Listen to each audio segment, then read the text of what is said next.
can stop me now.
one can stop me now.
Past 5 years, we have witnessed the birth of countless excellent teams and players in all 5 major regions. They are still remembered by us to this day. At the same time, we also remember our fans who loved us from the very beginning. On the occasion of this 5th anniversary, let's turn back the clock to the starting point of PUBG Mobile Esports, the Southeast Asia region, where all the stories began. As the first world-class event, PUBG Mobile Star Challenge gathered professional players from all over the world. With continuous development, the 2019 PUBG Mobile Club Open Global Finals is undoubtedly the most exciting event. 2019 Fall Split Global Finals, ladies and gentlemen, give yourself a round of applause! Among the countless rising stars, one shined particularly bright. Bigatron Red Aliens, a team from Indonesia, Bigatron Red Aliens just got first place in the PMCO Southeast Asia Fall Championship, earning the chance to compete in the PMCO Global Finals in Malaysia. In the subsequent prelim stage, intense competition kicked off immediately. And finally, they advanced to the Grand Finals in second place. BTR demonstrated impeccable strength in the competition. By the end, BTR was leading the lobby by a significant 106 points, bringing the first ever championship title to the SEA region.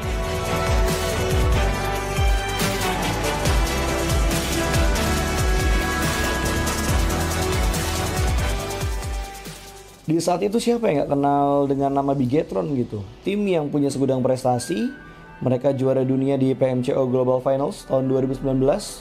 Mereka banyak banget melahirkan pemain-pemain berbakat, Zuxi, Luxi, Ryzen, Microboy. Terus habis itu Zuxi, Luxi juga saat mereka menjadi juara dunia, mereka berada di masa prime-nya mereka banget. PUBG Mobile Esports always strives to develop and grow year after year. That's why we made sure to continue the support and build the SEA region. In 2020, the improvement of the competitive schedule introduced the World League, which later became the World Invitational. We also launched the PUBG Mobile Pro League, where even more outstanding teams joined the competitive stage. In the 2020 PMWL, BTR once again clinched the championship in the East. This had given Southeast Asia the title of the strongest region in the world. They hoped to continue their legacy at the PUBG Mobile Global Championship, the pinnacle of PUBG Mobile Esports. However, BTR was not able to repeat the performance from the previous year. This round, winner, chicken dinner, Nova XQL. With the rise of Team Nova, countless brilliant moments were had, but this also left many players with regret. After BTR Red Alien won at the Global Championship in Kuala Lumpur, we thought C region was the best. We thought nobody could beat C region except maybe RRQ Athena, maybe Illuminate the Murder, maybe Mega Conqueror, but C region was the best at the time. And we get to the league. We heard of a team called Nova. We thought maybe this team is not that good. On the contrary, they owned all the teams. They were very good. Let's move forward to the year 2021. With continuous efforts, more teams and players joined the Pro League. For example, Xavier, who placed third in the 2020 PMWI East League, also secured second place in the PMGC East League. FaZe Clan also made their debut on the world stage. Có thể nói 2021 là năm thành công nhất của Dingo Xavier trên đấu trường quốc tế, khẳng định vị thế và tên tuổi của Việt Nam vô cùng mạnh mẽ. Còn với FaZe Clan, đây là năm đầu tiên họ đặt chân đến với giải đấu cao cấp nhất của PUBG Mobile, nhưng lại khiến tất cả những đối thủ khác đều phải dè chừng và e ngại. Undoubtedly, the year 2022 has brought the greatest changes to the SEA region. Vampire Esports emerged, dominating 2022 PMWI, winning both the main and after-party tournaments, while also setting records for most chicken dinners, most eliminations, and more. They were not only facing competitors from the SEA region, but from all over the world. Everyone was talking about VPE and wondering if they can maintain their performance at the Global Championship or if it was just a stroke of good luck. On the last day of the 2022 PMGC Grand Finals, VPE won 3 chicken dinners alone, moving from the bottom of the table to 6th place, achieving the best result for the SEA region. They pulled off another miracle, but sadly, it was not enough to win it all. In 2023, VPE continued their impressive performance. They once again won everything at the 2023 PMWI. 2023 PUBG Mobile World Invitational Champions, Vampire Esports!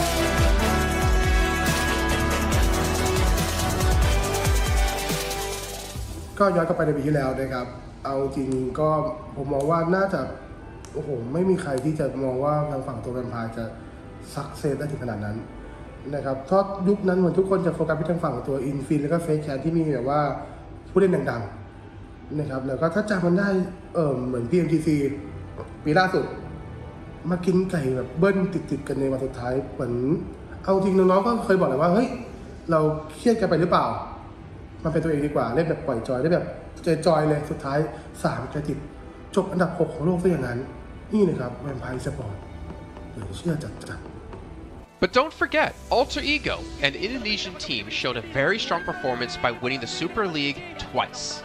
The SCA Super League was an upgrade to the previous championship, which by many is considered to be the most competitive league in PUBG Mobile. They could potentially become the next legend of the SCA region. Untuk dibilang legend, gua rasa belum sih untuk Alter Ego. Walaupun mereka sempat ngedapetin back-to-back champion untuk di PMSL 2023, itu menurut gua hanya sekedar untuk ngasih pembuktian gitu bahwa Indonesia tidak kehabisan pemain berbakat. Ya mungkin contohnya Rosemary gitu. Datangnya dia ke Alter Ego tuh bener-bener jadi ujung tombak untuk Alter Ego. Dan gak berhenti di Rosemary. Masih ada Alpha juga yang didatangkan oleh Alter Ego untuk mengisi kekosongan atau kekurangan dari Alter Ego. Dan gue rasa PMGC 2023 ini akan menjadi ajang global championship pertama gitu untuk Rosemary dan juga si Alpha. Jadi wajib banget kita nantikan performnya mereka di PMGC 2023. Dan please di notes pastikan tonton Alter Ego sampai akhir. Of course, there are many more teams we haven't mentioned, but these teams will all take part in the 2023 PUBG Mobile Global Championship. So what do you think? Who will be the ultimate winner in this year's PMGC? Will they be from SCA?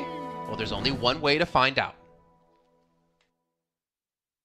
Greetings, PUBG Mobile players! The long-awaited Frost Festival is about to commence. In the new version 2.9, we'll be introducing battles filled with a frosty atmosphere. Snow Battle is coming to town. Furthermore, you'll also get to experience updates to World of Wonder and Classic Mode. So let's dive right into it.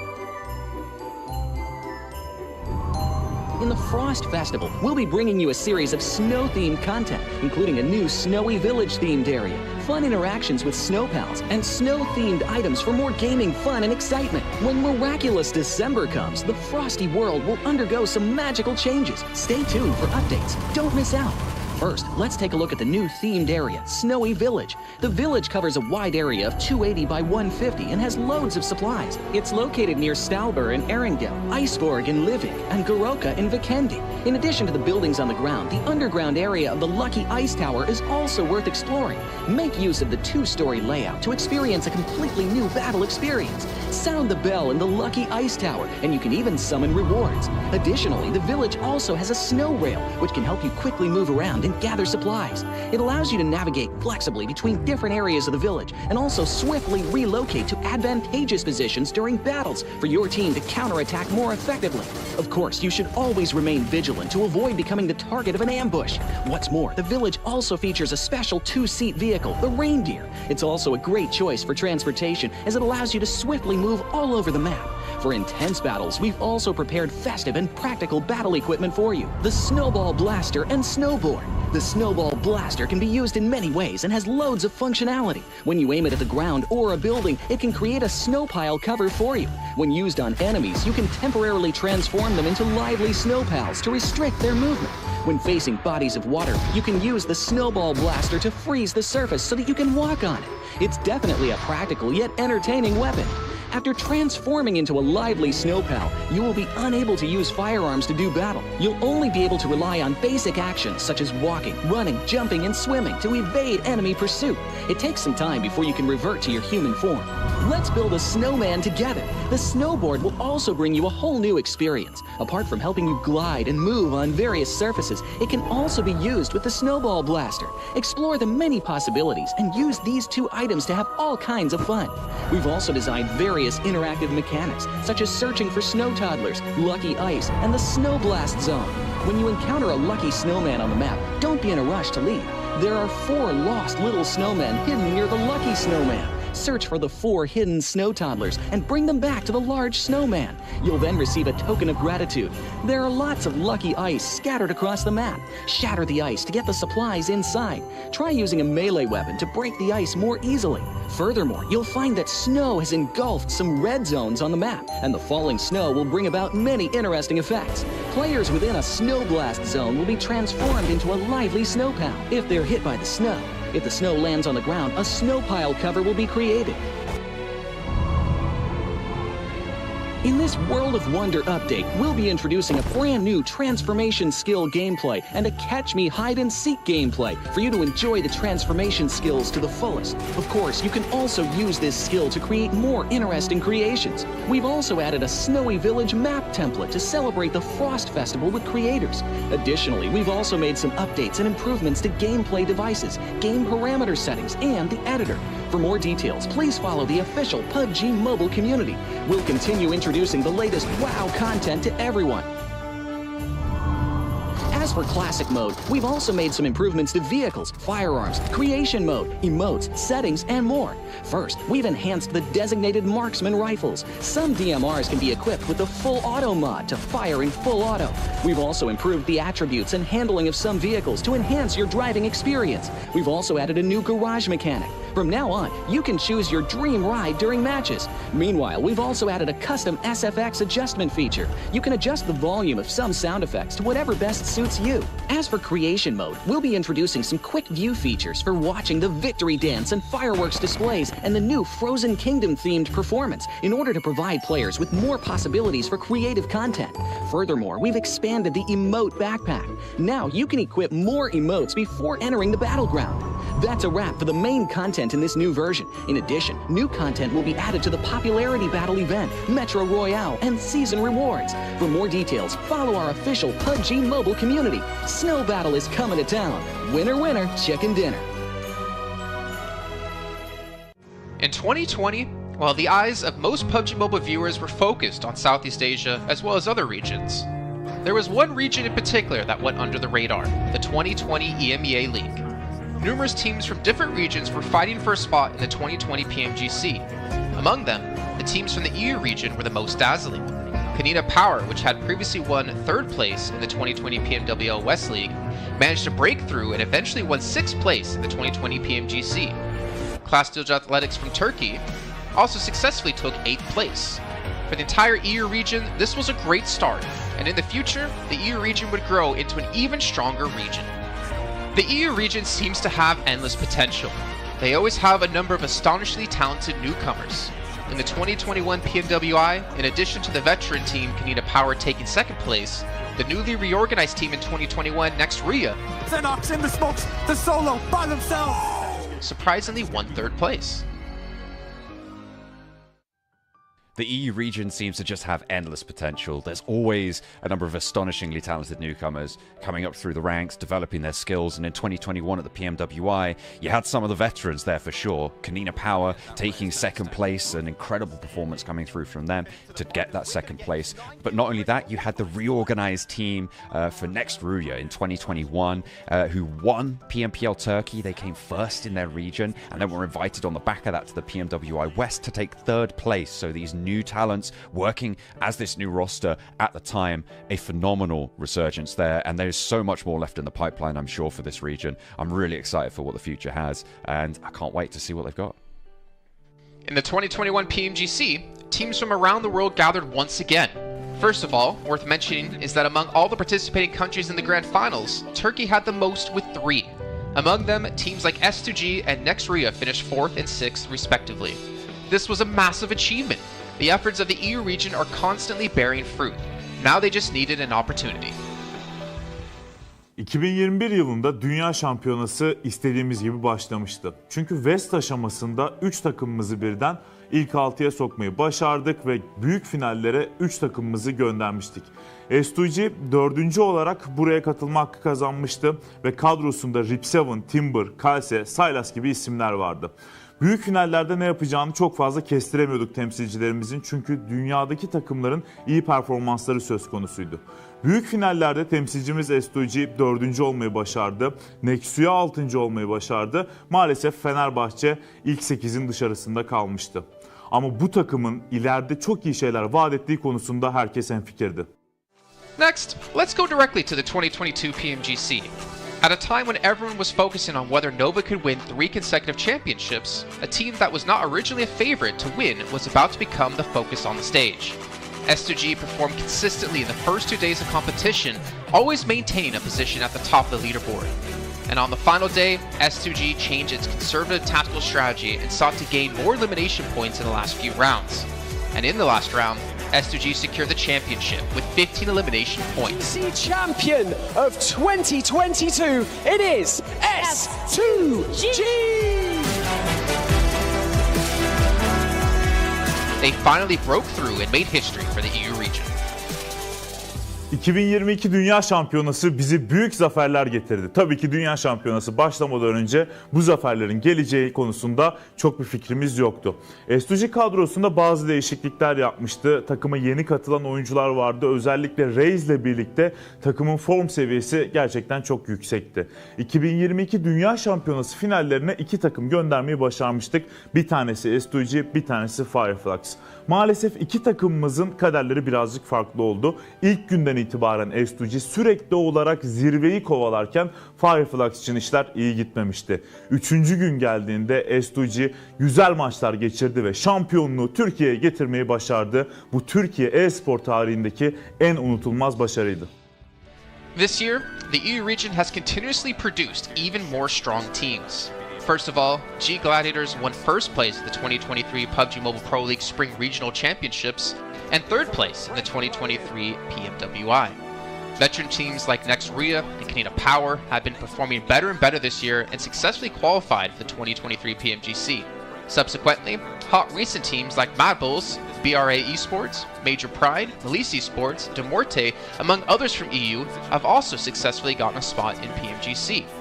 They all look forward to continuing the success of the EU region in 2023. There are many questions surrounding PMGC. Will S2G successfully defend their championship? Will another EU team lift the trophy? Could it even be a team unexpected to win it all? Let's witness it together in Turkey.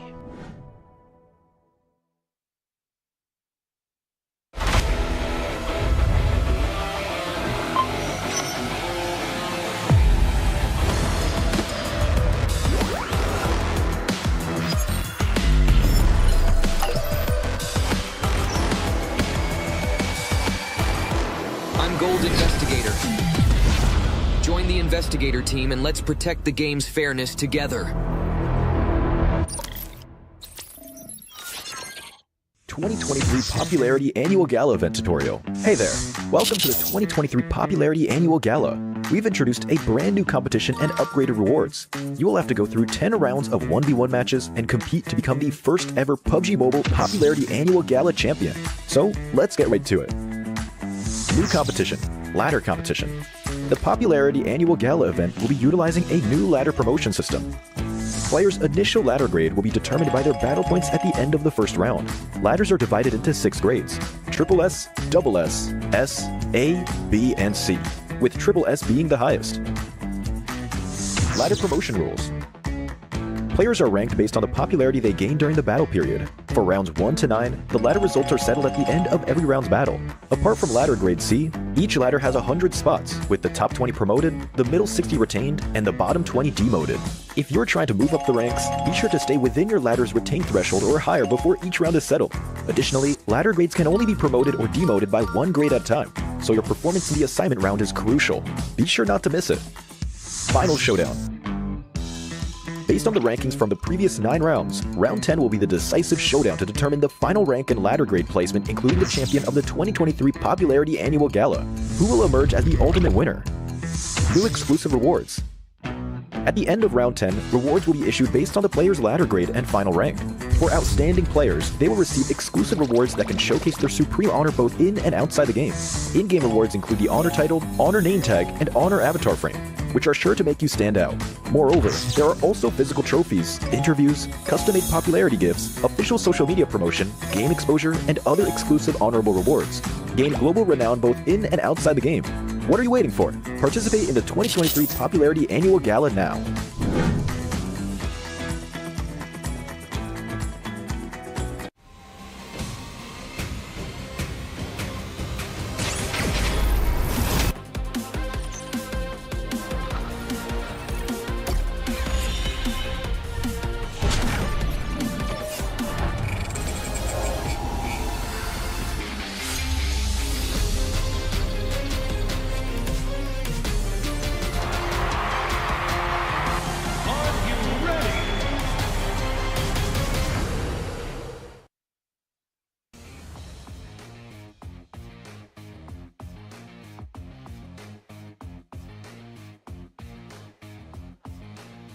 Welcome back to the PMGC 2023, and this is going to be the last chance stage here. And I'm live in Malaysia, Battle Arena PJ, with me none other than Potato coming out from Alter Ego. Now starting off our questions and brief interview for the day. Now, for Alter Ego, you guys were PMSL champions back-to-back for 2 seasons, but it feels like there's a lot of challenges for you in the PMGC League stage. What was the biggest difference if you compare during the PMSL and even the PMGC now? Oke, jadi buat Alter Ego sendiri, kalian itu back-to-back champion di PMSL dan sekarang kamu berada di survival stage PMGC. Jadi apakah perbedaan di antara PMSL dan PMGC itu sendiri? Oke, kalau perbedaannya menurut kita sih dari segi adaptif di tim-tim global ini ya. Karena dari segi adaptif atau adaptasi mereka sangat-sangat kuat lah. Jadi mereka nggak ada patokan mau gameplay gimana, jadi mereka menyesuaikan dari segi gameplay. Okay, if you ask me the difference between PMSL and PMGC, most of the team at this PMGC, they know how to adapt with the situation. They don't have like one specific play style or they want to play passive or aggressive. No, they're not doing that. They just adapt with the situation and improvise from there. So I guess that's the biggest challenge for them as well then. And now, based on yesterday's matches, are there any adjustments? Since today is your last day playing as well, you have to wait for tomorrow. Will there be any adjustment for your team to just make it for the next stage and get a better result? Oke, jadi buat hari ini adalah hari terakhir buat Alter Ego sendiri. Apakah menurut kamu sendiri ada sesuatu lah yang kamu ngerasa bisa nggak kamu lolos ke survival stage nanti gitu? Apa yang kamu harus lakuin buat kamu lolos ke survival stage? Apa yang harus kita lakuin sih pastinya lebih ke mematangkan kesalahan kemarin ya. Jadi kita belajar banyak dari kesalahan kemarin. Kita benar-benar adjust lah untuk hari ini karena hari ini kita terakhir bermain dan grup green besok masih grup red dan yellow masih bermain. Okay, so for me from Alter Ego, we want to do our best. We already touch up our mistake. We already learned from the past, and yes, of course, today group green and versus red, but then red is gonna play in tomorrow. So I think we're gonna perform really well so that group red is not gonna qualify easily to the last chance. Now I'm gonna touch that for a bit more. Since you mentioned about your mistakes yesterday, and it's so hard to actually identify your mistake in a very short time, can you state out some of the mistakes that's quite major for your team? Ya, kamu ngomong-ngomong, kamu ada ngomong tentang permasalahan yang terjadi lah, mistake-mistake yang terjadi. Bisa nggak kamu cerita sedikit aja, apa salah satu contoh mistake-mistake yang terjadi di kemarin hari? Mistake yang kemarin terjadi sih kita belum expect sama keisengan Semnan ya. Jadi benar-benar dari semua map kita benar-benar deket sama dia dan lumayan mengganggu gameplay kita lah. So the things that I don't expect is the playstyle from Sem9. So that's the mistake that we learned back then is because of our drop spot in every map is quite near with Sem9, and yeah, we don't expect these things gonna happen, and yes, they give us so much trouble. I mean, that's the unexpected to be happening on the global stage, definitely now. You mentioned about Sem9. Are they one of your greatest threat when it comes to this stage, or will there be somebody else so far? Kamu ngomong Sem9 nih, kamu mention Sem9. Apakah Sem9 itu salah satu tim yang kamu ngerasa PR terbesar kamu, ataupun ada tim-tim yang lain? Enggak sih. Karena emang kemarin iseng aja, kita nggak expect dia bakalan main se-iseng itu. Okay. So basically, it's not really Sem9 is our biggest threat, but then we just don't expect they're gonna play like that. Okay, so we might have more surprises for today, by the way. With tight points among the teams, and you still have a great chance to make it to the last chance stage. What's your focus to improve your rankings since today is your last day? And what do you think is the most important outcome for today's games? Oke, jadi kalau kita lihat dari point system, poin kalian itu tidaklah terlalu jauh untuk kamu lolos ke ke last chance. Jadi, apakah fokus terbesar yang kamu mau fokusin hari ini supaya kamu bisa lolos ke last chance? Kita lebih ngemaksimalin tiap game sih. Jadi, kalau tiap game kita mendapatkan hasil yang bagus, poin juga bakalan ikutan bagus juga. Jadi, kita fokus game per game. Okay, so basically we're gonna focus on each game. We're gonna focus on our first game first. It's because of I believe if we focus on each game, the point will come afterward. So we're just gonna do our best in every single map so that we're gonna maximize our point. I agree. It's one step at a time, one thing at a time as well. But we're done here on stage live. We're going to toss it back to the casters. Good luck, all the best for all the teams out there competing, especially when it comes to Green Group. Today will be the last day performing, and the next day they have to just wait it out. We're just going to toss it back to the casters. Casters, take it away.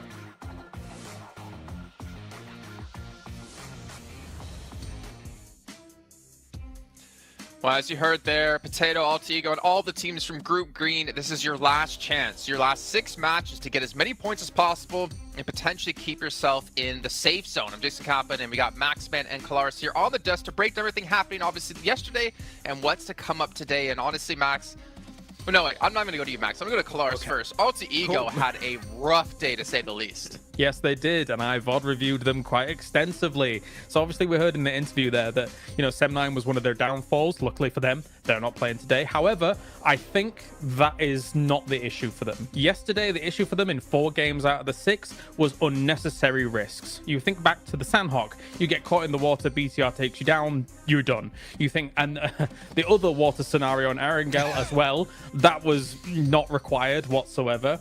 The first game on Erangel, where they're coming late to the circle, they're trying to go for a central spot. You're too late. Try and play edge instead. Again, another unnecessary risk. And then finally, Sem9 on Erangel being able to take them out when they're trying to find cars, right? So all of these unnecessary risks that they're taking could be easily mitigated if they're just playing a bit more mature PUBG Mobile and trying to play a bit more of a controlled style. Well, there you go. Before we can hop into some more analysis here, Max, I know you're just ready to talk. I'm going to remind you guys at home about the Infinix GT10 Pro official smartphone here at PMGC 2023. And while you're on your new lovely device, make sure you check out TikTok with the tag PMGC 2023 to find out some stuff behind the scenes, hopefully some interviews, hopefully anything for you guys to watch. And of course, if we do post about the event, make sure you use the hashtag as well. But Max, as you heard Kalaris break down Alter Ego, there's another team out there we really have to focus our attention on, a team who had a special invite into the group stage. It's G Gladiators. I don't know. I don't know if I want to talk about them. I'm making you talk about them. I don't know. I want to talk about them. I mean, Gladiators, we expect more, right? I still believe in the Gladiators cheese. They're going to cheese until the very end here, Jason. They're going to maybe qualify to the survival stage, to the last chance, should I say, with just a few points. But I want to look onto other teams possibly, because we got also a big shift of groups, right? And one of the few teams that's been added to the mix today, I'm especially excited to see play, is going to be Nigma Galaxy. They played exceptionally well back in their Group Red, and especially with Coops, he was the second top fragger of his group. One of the best pickups, I would say, in the entire year of PUBG Mobile Esport, right? With how they are able to take these fights now, how aggressive they are. I'm especially interested to see how they're going to fight for their spot in Pachinki on the Wrangle against, I believe it's Deep Xavier, how that really unfolds. But Nigma Galaxy has to be one of the teams that everyone is looking at to qualify for the Grand Finals, so they're a very big favorite for me here going in these matches. I'm hyped for them. I'm also hyped for Duxan as well, because South Korea, let's go. Here we are. Oh. They're awesome. They're awesome. And I mean, to be fair, they had a great start to their group initially, and they kind of fell off slowly as time went on. But I've said it multiple times, as South Korea constantly gets more and more days, more games on the board, they're great at assimilating information. All of their teams, all of the teams that qualify for PMGC. So I'm hoping for Duxan to prove big here again today. That was great analysis about Gladiators, by the way. I was going to say, well, that's great stuff to talk about, obviously, Nigma Galaxy and Duxan. But, Max, I really want to hammer home about Gladiators here. My attention actually are over towards potentially Inco Gaming, because obviously they've seen their brethren teams of Alpha 7, of Loops, of Influence Rage perform pretty well. I'm curious to see if they can rise up and be another Brazilian strong power team. But also, and Hyper, because the roster they ended up fielding in Group Red wasn't the roster they ended up fielding in Americas, or the team they ended up fielding in North America PMPL. I mean, to be fair, GFen on the roster was surprised to see them do so well in the group, considering GFen's kind of been out of the team for a while now. But they have, I guess, a lot of pressure coming their way from North America in general, considering they're our only representative. And I don't know. It's going to be tough, man. That's all I can say. I know that Zifan is watching a lot of, doing a lot of viewer parties, watching a lot of the different regions. So I think that might have helped out, actually, because he knows kind of what to expect in these matches against all these different teams, how they're going to rotate, and how these matches are going to be unfolding. So maybe that has been helping them out quite a bit. But it can't help you against the domination of Brazil right now, because Influence Rage are just running away with it. And As you said already, talking about Inco, Jason, they have already played at this stage. Nenebich in particular, one of my favorite players of the region, that I would like to see them potentially climb up. But that would be too many Brazilian teams almost in the grand finals. There can't be all of them. That's not possible. Or could it? I don't know. Yeah, we'll see. Obviously, still a lot to come up down the way. But we can see a comparison here of Mad Bulls up against Enigma Galaxy. And Mad Bulls obviously struggling when it came to placement points, able to put up a ton of eliminations and obviously double chicken dinners as well. We could see just obviously the performance when it came to group stage quite different when it came to eliminations.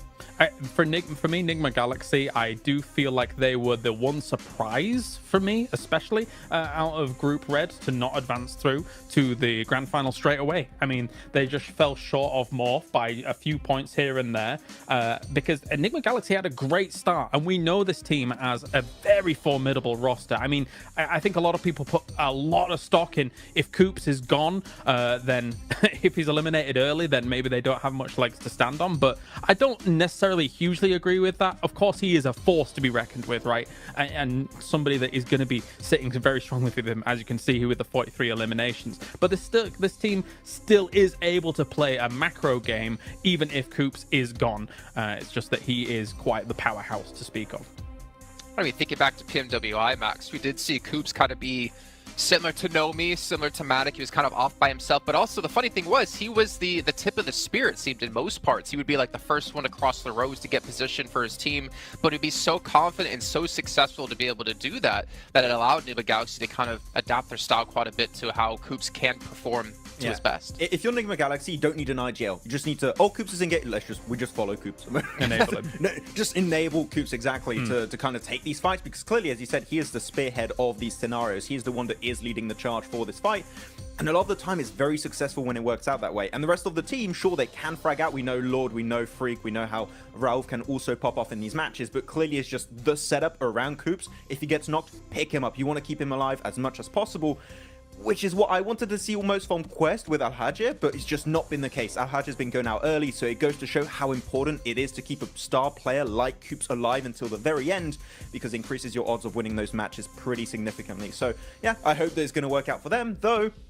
If you're looking also on this graphic, Radio Seal, currently Reject, we had some great moments, right, Kalaris, in the group stage, but they've been a little bit invisible currently at the start of this tournament. There's still a bit of time for them to come back and hopefully qualify for the last chance, but Reject have not had the start I was expecting, and that might be also off the back of that long break between Group Green and now this point of the tournament. Honestly, I have a bit of a grim outlook for Group Green, in my opinion. We'll also take a look at some of the highlights, because, I mean, you've got 6 of their teams not able to make it happen yesterday, right? I think Alter Ego was the top out of those 6 teams with 22 points, and that's kind of why I focused on them a little bit in my VOD review from day to day, because I do feel like Alter Ego is the one that can try and get out of that rut that Group Green has put themselves in yesterday, because it is their last chance today. So much so that I do believe that Alter Ego will make some big changes coming in today. Like, for example, I think that they're going to go north on Sandhawk because N-Hyper goes down towards Camp Charlie, which was a backup drop since they moved away from that northwest island, for example. So we'll see if that actually pans out here today. But yeah, I think they've got a tall mountain to climb as Group Green today for the most part. I will say this, I'm 100% in agreement with you, Kalaris, but one thing we can't forget about is that the difference between 16th place and 8th place is 15 points. Now, obviously, if you're Melissa in the situation, that's over doubling your points, but it's not that big of a gap at the moment, so it's really going to come down to those potential 1, 2, 3 points. That means whether you're into the last chance or your unfortunately PMGC run will be done. So it's still extremely close, but yeah, it is kind of eye-opening, Max, as we look at Group Green just struggling down towards the bottom of the leaderboard. Yeah, actually, I got a few numbers right now. Group Yellow, on average, have 40.5 points. Group Green have 26.3. So there's a pretty significant disparity between the teams that are between these two groups. It is going to be a bit rough. There's room for them to, of course, catch up here, but as we know, for the survival stage, it's only 2 days. The team of Group Green only have 6 matches remaining to have an impact on the leaderboards. And after, I think, Kalaris in esports, this is always the worst scenario to be in. You just got to stay and watch and just hope that the other teams around you don't perform well, which is the most insane situation to be in because you just cannot have the impact you're hoping for anymore. No, for sure. It's a terrifying prospect to actually kind of stare down. For Rejects, of course, I think that obviously right now they got themselves 17 points yesterday. Compare that to the group stage that they had, which was 188 points in total. For me, I don't know if 2 days is enough for Rejects and rotating lobbies for them to gain traction, because Rejects' performances came in the latter stages of their group as a whole, compared to some of the earlier days and the earlier results. That said, as well, there's some uncharacteristic numbers that came out from yesterday. Procedure, for example, only 10 eliminations across 6 games. This is a team that can get that in one game, no problem, considering what we saw from them in the group stage. So my eyes are also on them, aside from Alter Ego, because I just think that they're capable of more. 100%. I completely agree, and unfortunately just not seen out of them and the Twins. But you know what, obviously rotating groups, I think for me, as you kind of mentioned, right, like we have rotating groups, it kind of doesn't favor some of the teams. But for me, PMGC is always about finding the best all-around team, because there's so many different kind of mini tournaments within tournaments, right? You have your group stage where you play out the same teams over the course of 3-4 days. Then you have this event where you have rotating groups, you have to be adaptive. Then you get to the grand finals where it's going to be a sprint, or I guess the last stage coming up in just 2 days, where it's really a sprint, right? With just 2 days of play. You got to be good all around, and we're going to find the team to be just that, hopefully, very, very soon. But one team I did want to focus on, just really quickly, because I want to throw this out there in case it happens. Influence Rage. You're so far in the lead, there should be no chance you're ever going to fall into the bottom 8. Do you start to hot drop on some teams' potential, start to kind of put yourself in rotational paths of some of the teams, well, obviously not them because not playing here, maybe Mad Bulls is a better case in the situation, to punish teams and prevent them from potentially qualifying?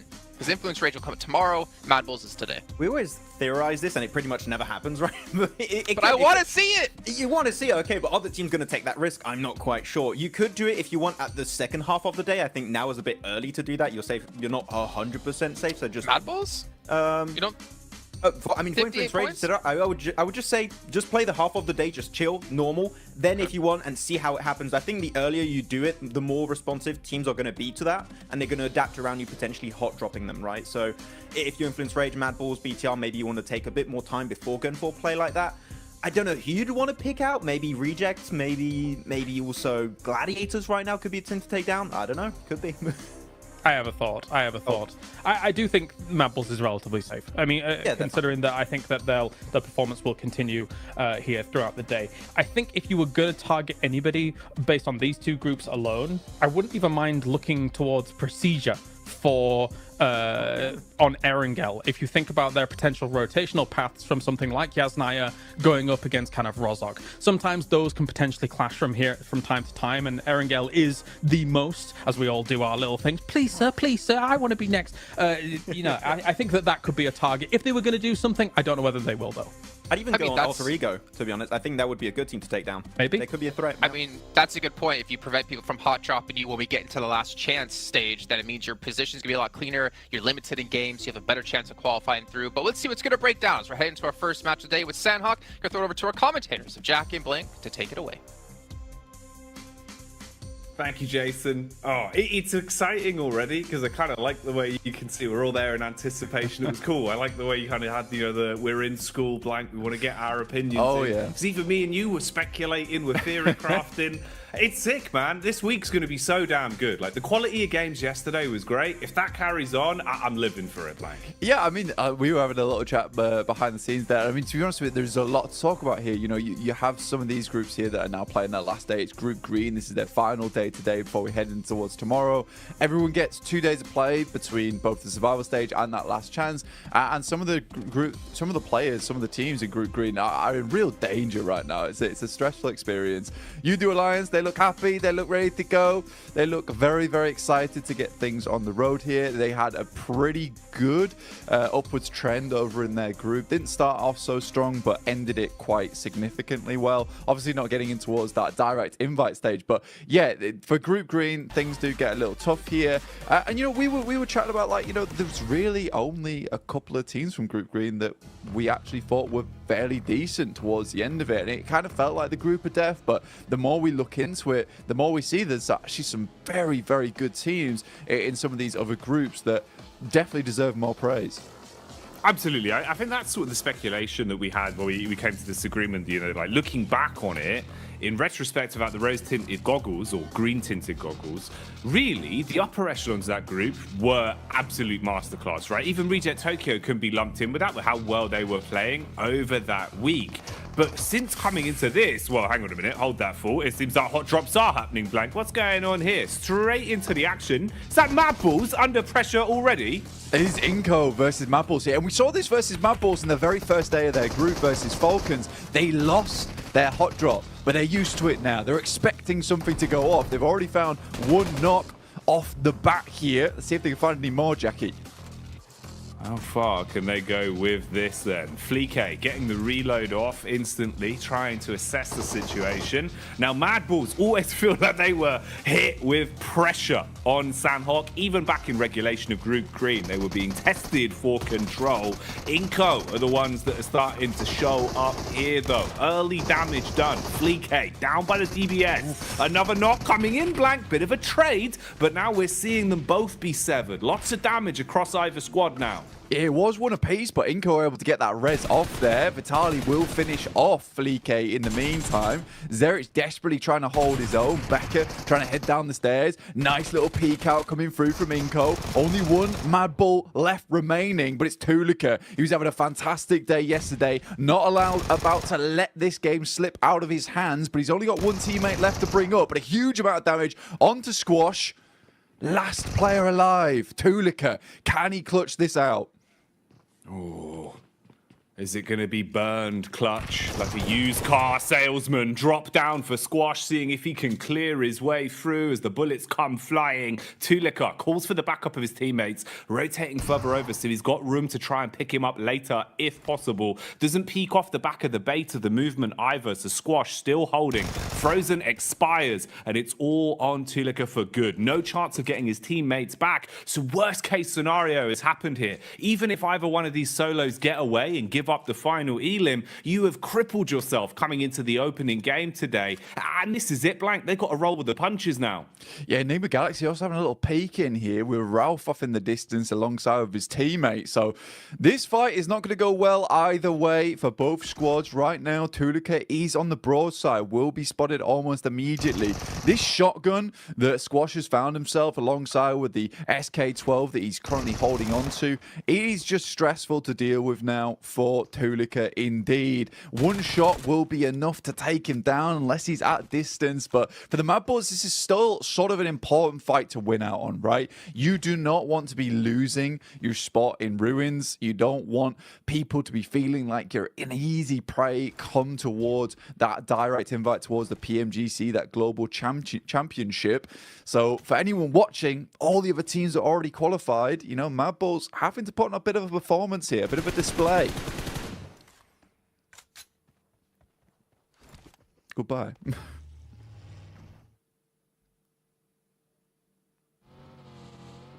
And with that, Tulika will move onwards. Ralph takes out the final player there from Inco. Difficult stuff ahead now for Tulika himself. Be moving forward here, Jackie.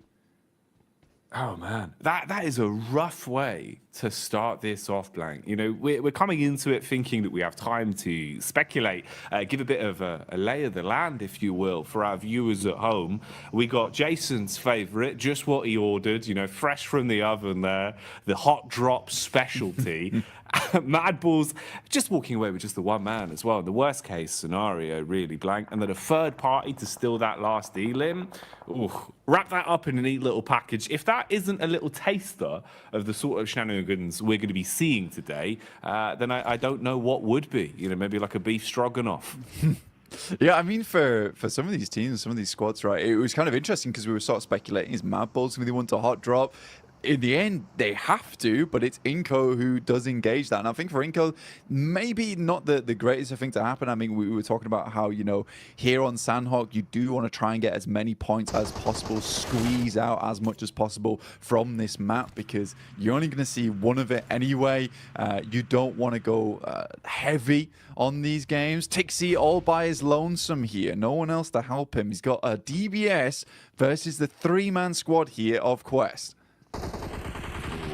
easy, straight around the corner. Easy two-pump, double barrel action. Straight into the face of Kitsune as well. Causes him to go bounding around like a very aggressive bunny rabbit. And he's put the foot down, Blank. At least hits onto a one. The sprint out as well. Basically just offering themselves up as sacrifice there. Those are some freebies for Gladiators. You get the response in as well for the situation. Get everyone back on their feet. You're going to be happy with that.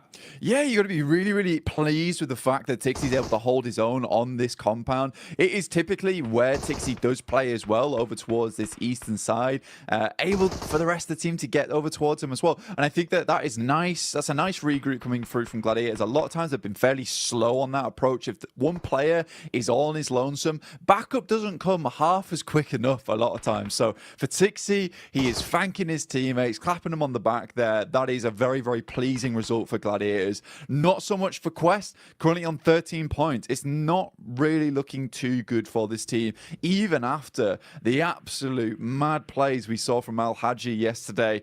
I don't know how much further Quest is going to be able to get into this tournament, but I think next year is going to be a really good year for Al Haji, no matter what team he's on.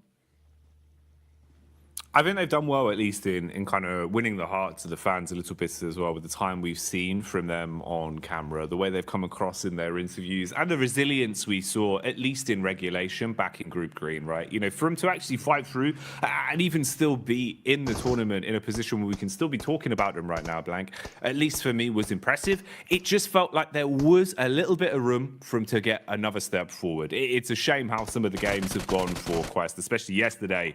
It was rough. It was raw. Misery back on screens here, though. Evos instantly aggressing, looking to try and build themselves a few points on this one. Misery got the early knock off with the UMP. Redface and Co now moving in to clear out the upper compound as well, and flushing their way through anyone that dares to peek into them. Yeah, it's a nice little fight there from Pasija Evos versus N-Hyper, leaving them down to one player now. And I think for Pasija Evos, this is very well set up. Yesterday didn't look too great for Pasija Evos. I mean, they were doing extremely well over in our group stage, but kind of fell off just a little bit there towards our first day of play for Group Green. 21 points, though. It's not terrible. It's not ideal either, but it's good enough. Pasija Evos, it is just Misery now, coming up against some of the players here from NASA. Xenox will open things up. What more can he get done? Bullets down range early on. It's good high ground, good position to be in. They've got a great understanding of where exactly they could be potentially fought from. Bit of a move on the go here as well, as we see the rotation from Evos off the back of their cleanup. Now finding a bit of a safer compound to play in, but they've been startled, detected from across the road. We're lying in wait. It's Melise of all squads. Hit and miss yesterday, Blank. Honestly, to be fair with you, mate, I feel like we saw a truer test of them, at least in Group Green. You know, from what we saw yesterday, it felt like they were struggling a little bit. Even CEO later, there were times where it felt like this guy was a bit of a one-man army. I don't feel like he was as quick to the mark yesterday. I'm hoping, obviously, with a day of rest, you've come back in a little bit more fresh-faced today. Would like to see some improvements from them today.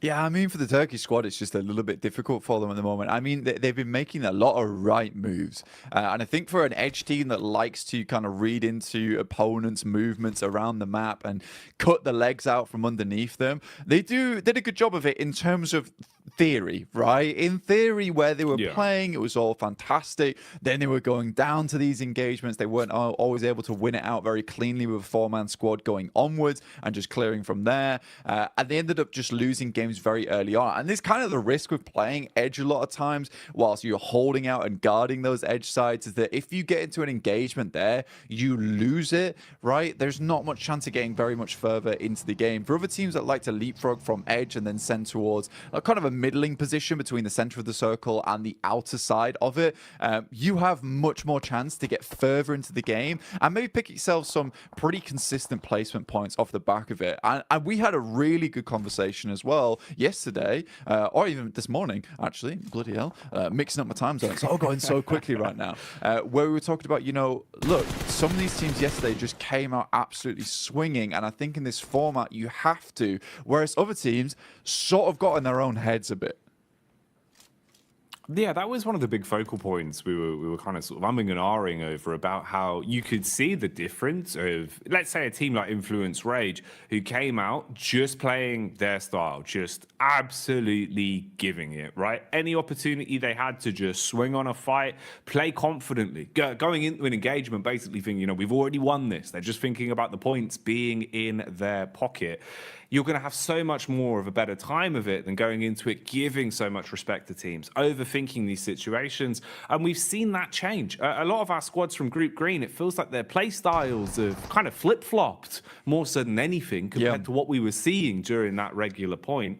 This is an interesting one, actually kind of ties into that. You can see here, Reject Tokyo at least getting a bit more confidence to fight and contest for center control. A little bit lucky there in terms of the draw of the circle, but it works out. You've got a compound, you're in a good spot, and they're going to be pleased with this, mate. They'll be chuffed with that, Blank, because when they had center control, when they felt comfortable early in a compound, this is where we saw some of the better games from Reject, because honestly, they're great on defense, good comms. It just felt like getting there was rough for them. They've been playing a lot of edge, and it hadn't been working out too well. I'd hope that would be a positive change. Bit of a fight potentially developing here as well. You've got the push up the hill. Focus is drawn from NASA towards the backside, but a few bullets whizzing on by. Room for a bit of a scrap here. Yeah, I think for Enigma Galaxy as well as Nisa, this is a case where potentially Enigma Galaxy will just think about just swinging wide of this, potentially trying to get in underneath towards Painan. I think Enigma Galaxy is a team that is very well known for some of their more smart rotations. A little bit of a scout there from Ralph. He's in very much danger now of taking a knock. Luckily, the vehicle is going at a strong 90 miles per hour. Alter Ego zooming in towards where Reject is playing. Already Octa gets taken down. He tries and take control of one edge, but Reject has penned them in, locks them into one location. Now the nades can start to come through. There's a lot of damage off the back there. In the meantime, Duxan does take down Ralph. We talked about him earlier being very, very low. Pins pulled on the nades for Alter Ego, looking to see if maybe there's a way they can defend themselves with these bad boys. Problem is they've already taken so much damage. Reject Tokyo setting themselves up. They're trying to reset in terms of the defense and readjust what positions they're playing from so they can support each other a little bit easier. There is nades in play as well. Reject Tokyo normally very good on lining up those double nades. That could be something to come back towards. For now, we'll see what's happening up on the hillside as well. There's been a bit of commotion here. Teams have been making their presence known, and that high ground control is going to be worth its weight in gold the longer this one goes on. So pressure being applied there. Rotation coming in as well. You've got Alliance on the move as they start to make their way over. Drop in the smoke so they've actually got some cover to work with. And you'd need it because Melissa are close by and they're eagle-eyed, Blank. They've got eyes like a hawk. Yeah, for Yudu, this is probably one of the toughest rotates currently happening on around the map, where they're sort of locked in between DX as well as Malise Esports, and DX has a fantastic control of his high ground. Something we saw a lot from them yesterday is identifying some very strong positions on the map, but also being really good at holding them down. Not necessarily always in compounds, just in certain areas of the map where they have that high ground control. They can play around a little bit of hard cover and go from there. Circle moves very hard towards that north side. Now, that is a little bit of grace given towards MB Esports. They can use that to their advantage. You do Alliance, they take a knock in Flax, and a quick heal goes over towards Fatar there. So very, very immediate response from Yudu Alliance, but I don't think it's going to be enough here. I think they're just caught on with the worst end of the stick out of the lobby. Probably the only team that's going to suffer in the next minute or so, I would say.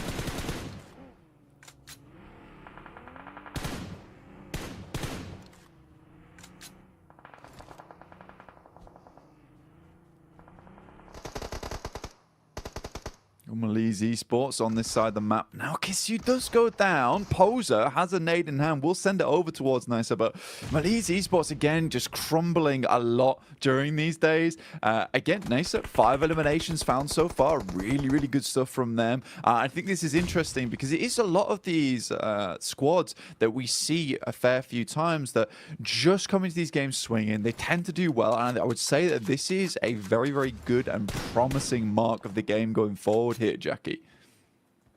I'd agree with you, man. It feels like, actually, we're getting into a bit of a groove now, a bit of a stride for some of our teams. A lot more aggression displayed early game as well here with the culmination of the two groups we have in today's lobby for survival stage.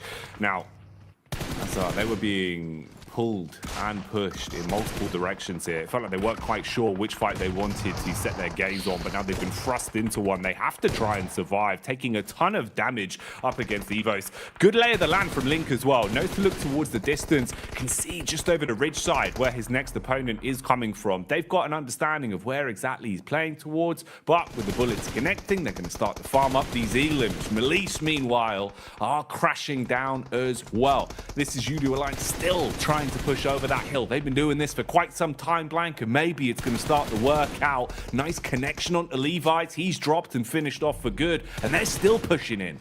Yeah, Cluck's doing a really good job here. I actually like the thought process we saw from Judo Alliance. Unfortunately for them, DX follow them down on that south side, which is a really cool play from DX. You don't a lot of times see teams chasing on this situation. In the meantime, Reject desperately trying to hold on towards their central compound. They left it, they moved towards that north side, but they did face off versus FaZe. But they're currently still in a strong position. Gladiators, for them, this game is very, very important. They already started things off really well with a 4 Limmer. It would be absolutely strange and weird circumstance that we see Gladiators get the majority of their points done on Sandhawk. As we know, they are horrid at this map. This is a map that they do not find a lot of success on, but already they're up to 7 eliminations. With 4 players alive, this is starting to be a really good run for them.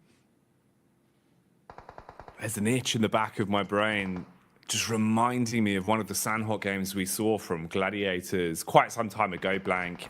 And I just remember it starting off in the same kind of way.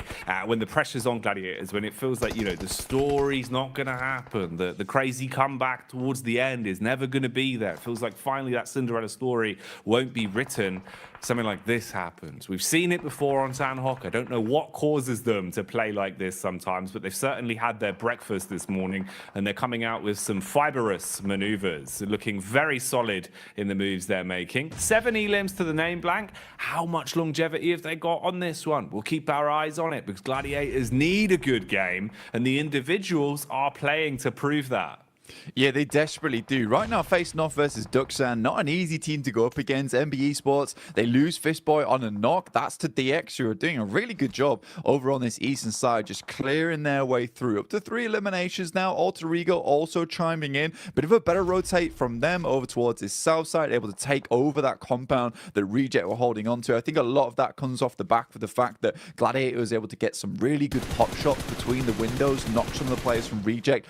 Very much slow them down, bog them down. More nades sailing in from Gladiators, taking out the remainder now of Duxan. FaZe spots out some of the players from Gladiators, will take some pot shots towards them, over towards that western side.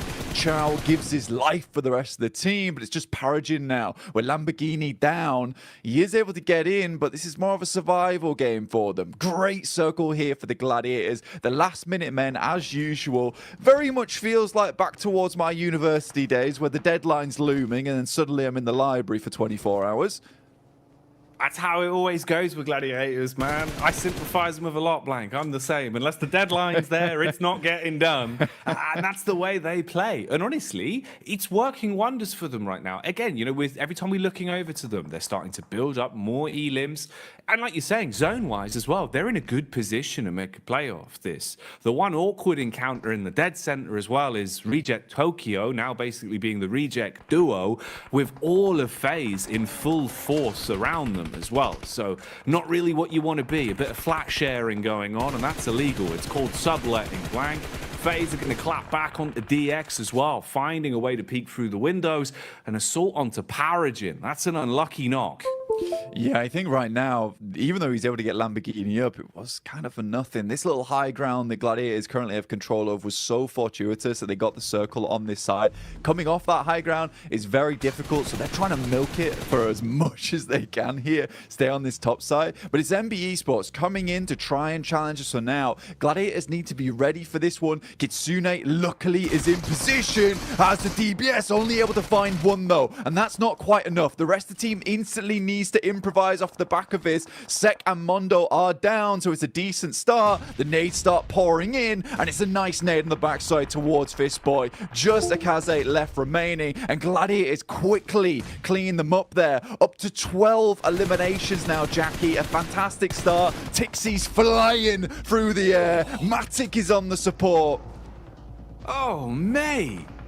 This is perfection put together so precisely from Gladiators right now. That was beautiful. The nade work to defend after the crash was on point, and then straight back into hungering for more elims. The peek down the hill, beautiful connection on the aim skill as well, and we get left with our final 4. A scrappy one at that as well, Blank. Alter Ego still alive. They were able to find what remained of Mad Bulls and shut them down, but they've now had the same done to them. Peek out from Sarah Biceps, and with a smooth right hook, he's wiped them off the face of the battleground. 3 squads remain. Gladiators currently on the outside edge right now. It's FaZe with a very strong position. Alter Ego still need to work their way in as well, but they went out earlier on. Reject holding on. It's a good little game for them, but for the Gladiators, more points would be absolutely gorgeous for them here. If they could win out this game, they'll send themselves tumbling towards that top side of the lobby after just one match. So 20 points. Realistically, if they can get themselves 25 after this, they'll be very, very safe. It'll give them a buffer. They still will need to put in the work after the rest of the day, but they'll be in so much better stead. And taking that pressure off yourself this early on in the day is so nice.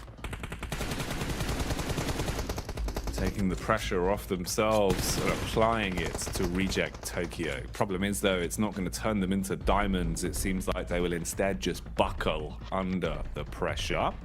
Bit of a peek out here from FaZe, though, as Gladiators encroach further on the compound, closing in on them, using their utility to try and blow Lufa out of the equation. Nade after nade barreling through. Swing from FaZe on the stairway as well, and that connects. Sameku left black and blue, down on his last legs now as they first onto him. Gladiators with only a duo remaining, Blank. I think regardless of what happens there, I think Gladiators are fairly pleased with this result, right? Meku was always left behind to try and help the rest of the team get further up. Now it's Matic in a 1v3 scenario. It's going to be very difficult for him to pull this type of thing off. Goes for the pre-fire as the circle starts to push all these players in. Has an idea of where they're swinging. This rock is really nice to play around, but Onzen, he's on the prowl, and it will be found by the rest of the team. Mormon finishes off Matic. Regardless, FaZe picks himself a nice win from a very easy rotate on that north side, but for Gladiators,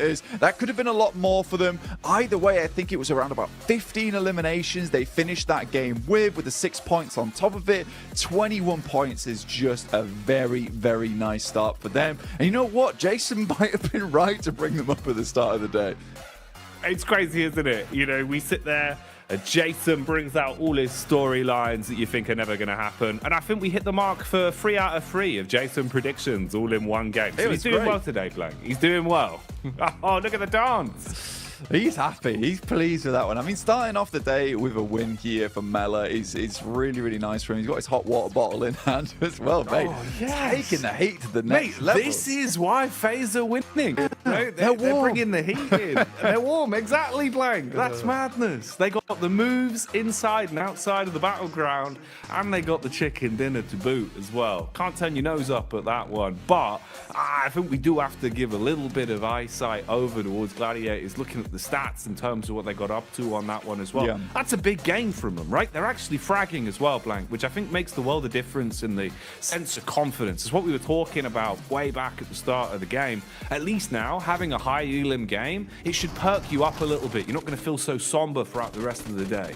Yeah, I mean, the teamwork looked really, really good there from the Gladiators towards the end, and that's what you want to see overall. In the meantime, we're going to send you back over to the other team over on the desk.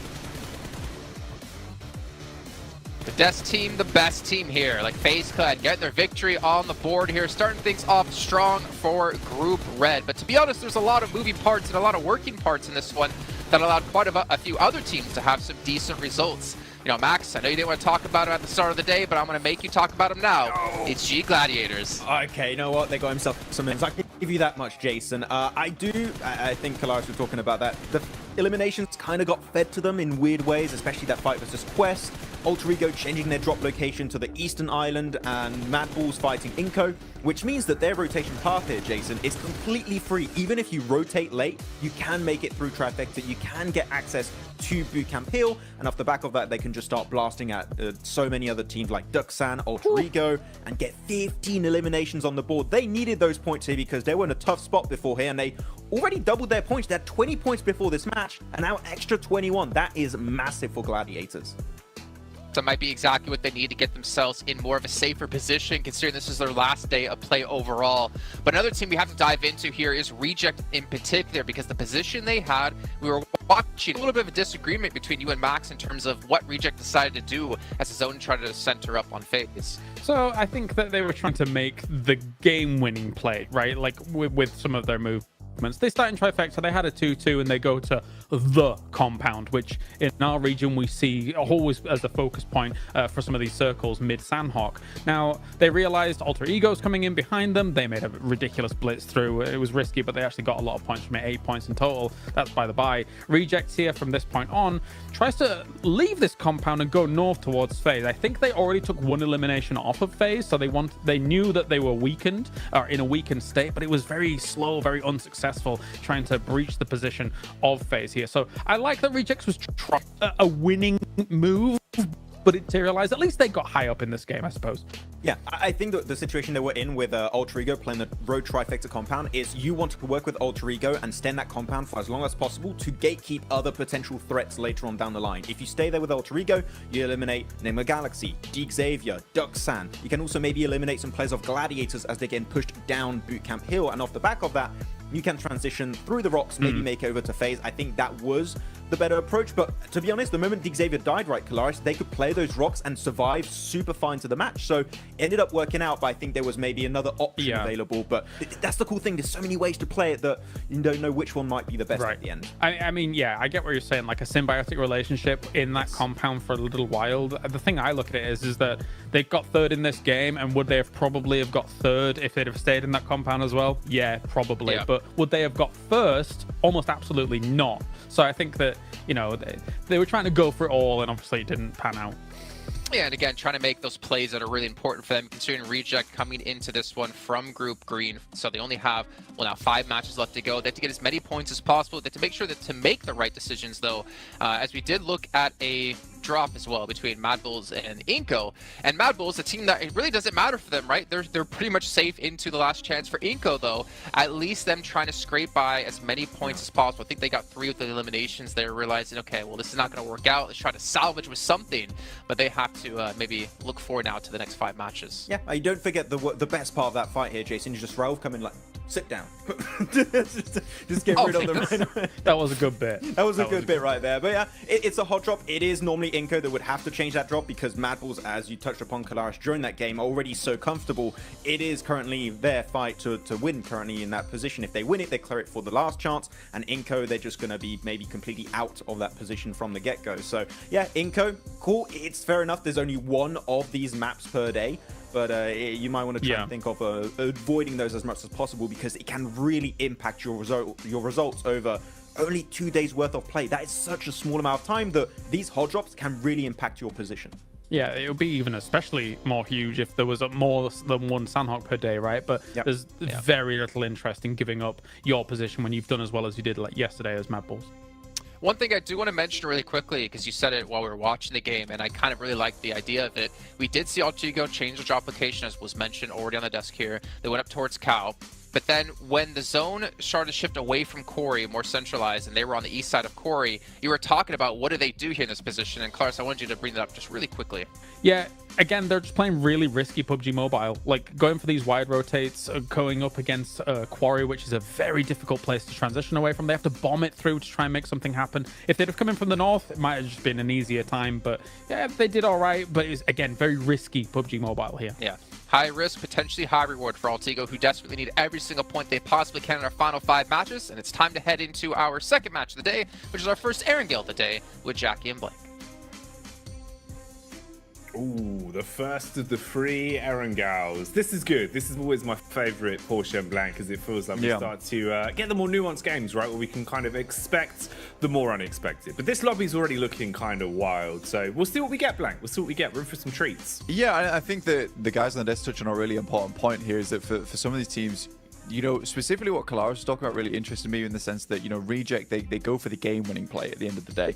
And I think you have to do that now. You really do have to go for these sort of things, because honestly, for Group Green, we know that this is their last day of play to get in towards that survival stage, to not be in the bottom 8. And again, because you are the group that's playing the first 2 days in a row, you don't play the last day, you don't really know what marker you're aiming for, right? You don't know where that bullseye lies, because no one is on that 16th position where it's just fixed, and you can think to yourself, we only need to get this amount of points to get in. So you have to push it to the max every single game, and I think that some teams are realizing, I would say too late at this point in time in Group Green, that they have to go for these game-winning moves. That had to come through yesterday. It absolutely had to come through yesterday. I think Mad Bulls took their fate into their own hands very quickly, as did Influence Rage, who have more than secured their position over towards the last chance phase. At this point, I think they have 77 points, something ridiculous at this point in time. So I think for some of these teams, maybe it's coming through too late. You need a little bit of luck today. You need to really hit your shots. You need to be making strong rotations, and maybe, just maybe, able to bump those points up just enough. I think for Quest, that instant elimination at the start of the day there on Sandhawk versus a team that most people regard as not the greatest Sandhawk team, will really knock their confidence in a big way. We know Quest made it in by the skin of their teeth, literally 1 point in Group Green to get towards that survival stage. I don't know if that sort of playstyle is going to cut it here, where a lot of teams, we're starting to cut down past the teams that, you know, didn't get past the first group stage. They're now in the survival stage now, where we have a lot of really, really strong teams. They won't just sit down and die like Tiamba did. No, it's not going to be anywhere near as easy or as fine of a margin. I think that's the other part as well, is the fact that that was 1 point of difference. I would imagine it's going to be a little bit more of a stark contrast here. Well, imagine I would have cried. That would have been huge, man. Full John Rambo action to start off the day, but not going to happen. They will try and instigate the fight, though, onto Melise as best as possible, whilst they know they're a little bit fragmented over in Alliance territory. So he's going to go breezing off, and Poser will join the rest of the squad, group up, and see what they can get done. But yeah, it is very, I don't know, it's quite a curious way to start off the day, really, in terms of some of the teams that we saw playing well. It was a bit more unexpected for me. After what we saw from Gladiators, I was kind of starting to shift into that, you know, you don't believe in the Gladiators camp. But as soon as it feels like you hit that point on the meter, that's when they bounce back. I think they do it just to, like, spite everyone. They do, man. They really want to kind of like rope you into the idea that it's not going to happen, and then, you know, they make all the fans book their tickets last minute to the finals. That's how that always goes. But we'll see if they can maintain pace, because it was a good game from them. But it's a key point that you hit on as well that I think is quite interesting, in the sense that the best they can do now is try and repeat that as much as possible today, because obviously they've left themselves with no other chances to accumulate points. So if you're leaving it up to another team to decide your fate, that's the rough part. Losing Alva off the back as well. And I think this is something that's happened a few times now coming through from the boys on the squad. And I think that when you look at this, for Alter Ego, you just maybe drop trash around Mansion. Don't go for this 2-2 split between Lipovka as well as Mansion itself. It's not worth it. With the amount of teams that saw you yesterday get trounced by other squads, of course, NBE Sports is going to come down here and start to take some pot shots towards you. Mondo's coming in with the UAS, likely to clean this one up. The best Rosemary can do is send out some smokes, try and hit a couple of shots over with the DP, but I don't know, man. No, this is looking pretty raw. It's like uncooked beef at this point, Blank. It is not what you want, mate. one by one, just getting finished off a little bit here for Alter Ego. They've had such a rough couple days in terms of their opening drops. And again, you know, it does really feel like everyone's sort of passed the word around that Alter Ego is the easier team to bully on these drops, Blank. It just keeps happening. Yeah. I mean, you make yourself an easy target and teams will want those points off from you. And you don't make those adjustments, it's not going to go well in future. Maxman, very astutely the Max pointed. update. Max update, from the Max Mansion itself.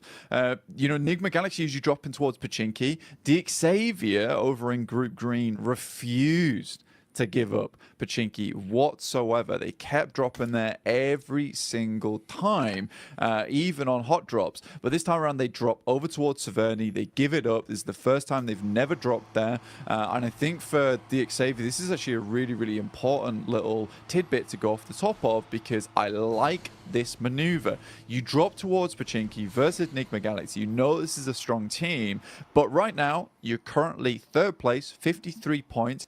Consistency, it can be afforded now. So a Severny drop for Xavier when it's open, completely reasonable, I would say, to go for this team. They know they can get further into the map. They know that they're strong holding in that mid game and then trying to take out teams towards that late game as well, with a little bit of sweeping from the high grounds.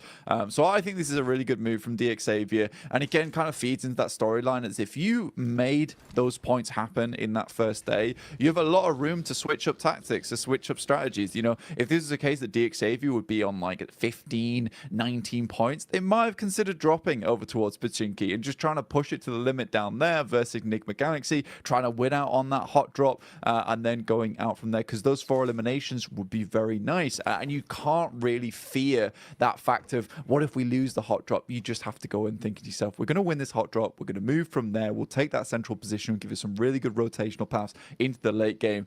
Everyone else in this lobby is just going to get trounced by us. You just have to think that you're a much larger team than you actually are. Yeah, you've got to embody the stature, right? Make it, you know, look like it's hard for you to fit through doorways, that kind of stuff. Build the confidence up by making yourself feel bigger than you are.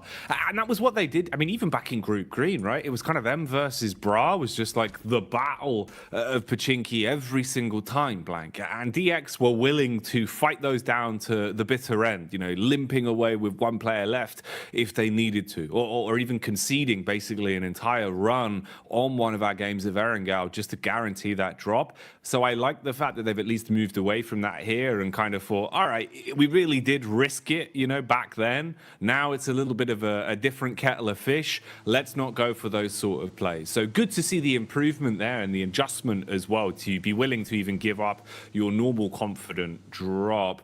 Man, drop is a word that is synonymous with Alter Ego at the minute, though, as every time we look towards the Elim feed, it feels like it's Rosemary that's just taking bullets from miles away. It's so unfortunate for AE for the way these games have been going. But again, here, they're just exposed. You've got a line of sight. MBE just keep putting the pressure on and Blank. Yeah, I think for Alter Ego at this point in time, it's just not looking good, right? And I think we said this multiple times at this point. There had to be a change coming today. Kalaris gave some really good points. Some very risky rotations. I think this one in particular was a risky drop as well. I think you can go for risky drops where they provide you a bit more of an idea of actually getting further into the game. But when you're dropping over towards Mansion and then split dropping in Lipovka as well, and you know that Procedure dropped towards Yasnaya, MBE Sports drop around this location as well, you're sort of playing with fire at that point in time. You know, there is just an opportunity to, look, give up on the scouting early on. We have a very good read on where most of these teams move in from, just from watching a lot of the other games that have happened throughout the group stage. Let's just go for a 4-man push over towards Lipovka. We'll split out. We'll try and sweep up towards the top side of Kameshki and move down from there. There's a lot of good little pit stops along the way on that side of the map. So for Alter Ego, again, a risky drop, which I don't think was particularly necessary here. Xavier, kind of expected from them. Move up towards northern side, take the high ground, control, and play off the back of that one. So I like this from DXavier indeed. Mad Bulls also find themselves on the northern side of Yasnaya. Very nice little quick rotate from them, and a very hard shift over towards the eastern side, encompassing a lot of water in this one as well. So if teams want to get their feet wet, they certainly can if they want to live out this game a little bit longer. But for most teams, it's going to be either trying to sweep on this northern side or trying to hold towards some of these compounds on the edge. It's kind of a difficult position to play in. Some teams will be afforded some great spots early on if they were able to get here quick enough, but some teams on this outer edge will be struggling to find themselves a home. Yeah, man, this is one that's setting up to potentially be a bit of a community swimming pool circle if it keeps up like this. About 40% water at the minute, so landmass really going to be important to lay claim to early. Try and set yourself up as quick as physically possible and don't leave it up to another squad to already claim all of the compounds. The mass migrations are coming through. You can see everyone starting to make their rotate down towards the zone, trying to get there as quick as physically possible. Bit of contact on some of the players that are playing slightly more defensive as well inside of the compounds, just listening out for where everyone's heading. Mad Bulls stopping for a quick pit adjustment. Meanwhile, we've got the pull-up from Alliance down towards the compound of Rejects, and that nade was tasty, Blank. That was a 3-pointer straight onto the head of OCO. Yeah, certainly painful. In the meantime, Inco is getting picked up by Enigma Galaxy. That's on the south side right now. Both teams were rotating in, so some pretty decent shots, I assume, were being made from inside the vehicle itself. Very much a turret going through right now from Enigma Galaxy, all in one vehicle. Slightly dangerous, but it's worked out for them so far, with Inco taking one knock and a flush off the back of that. In the meantime, Malise Esports situate themselves all the way over towards Lipovka, try and keep themselves as safe as possible. Alter Ego regroup on the coastal side towards the east with 3 players, but surrounded by an N-Hyper as well as the Mad Bulls, who have picked up what I think is one of my favorite positions within the circus, a really nice ridge side that you can play from over on this eastern edge, and keeps you very clear. You do have to worry about some of the teams on the eastern side.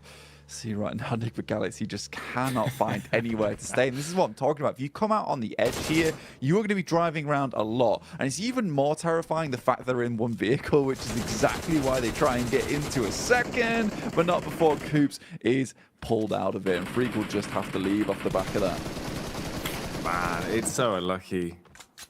You see the heads-up play there, trying to dash the smoke can before the drop, so it blooms to at least give him some sort of cover. But unfortunately, Udo Alliance had such a good angle, such a good line of sight onto that position that they've basically just been gifted a freebie. And the situation there worsens even more for them. So you're still driving around looking for a parking spot in a never-ending garage. And there will never be a parking spot, Blank, because everyone is already set up with guns, using these parking spots as compounds to play in. Yeah, and they won't be leaving anytime soon, so you're not getting that middle space. I'm sorry about that. In the meantime, we do get a circle that moves down towards that south side, in which case Reject and Udo Alliance's compounds become very, very valuable indeed. So for Udo Alliance, currently they do have the strongest spot, which is up on high. Reject slightly safer in terms of the fact that they can just sort of sit in this compound for a while. You know that Udo Alliance, with them being in this compound, they're not likely to move anytime soon, so they don't want to expend too many grenades just sending them down over towards Reject. So Reject have this outpost which is guarded by Udo Alliance. Eventually they are likely going to have to fight against one another, but both teams in this sort of mutual agreement at the moment. Malise as well, hitting a nice shot across onto Freak and dropping the man. So the situation still just going from bad to worse, second after second, constantly taking damage and feeling uncomfortable, just playing out in the open, exposed to the elements at this point. Reject Tokyo firing off the warning shots. FaZe on the move as well. Round the side of the ridge, contact from inside of the building. iFan spitting bullets at him, seeing if he can keep the pressure on. Mormon going to dash back with a couple of smokes as well, at least provide some protection. Koi's got the range on it, trying to debate whether or not he wants to engage on this one. If he can hit the shots with such substantial drop, battle back as well. FaZe constantly just taking damage from either side now. A lot of HP being licked off them as well. So this could start getting a bit rough for FaZe, Blank, if they can't find a way to calm this one down. Yeah, nHyper has got so many angles on you. GK first over towards the shack right now. Zhifan taking shots from inside the building. FaZe have sort of set themselves up in a pretty horrid scenario right now for themselves. nHyper looking to potentially regroup, but again, GK first comes in with another clutch shot over towards Mela, in which case they might just send towards this. The blue is pushing them in, and an opening knock like that is absolutely gorgeous for them. First one's what you want. How many more are in store for them?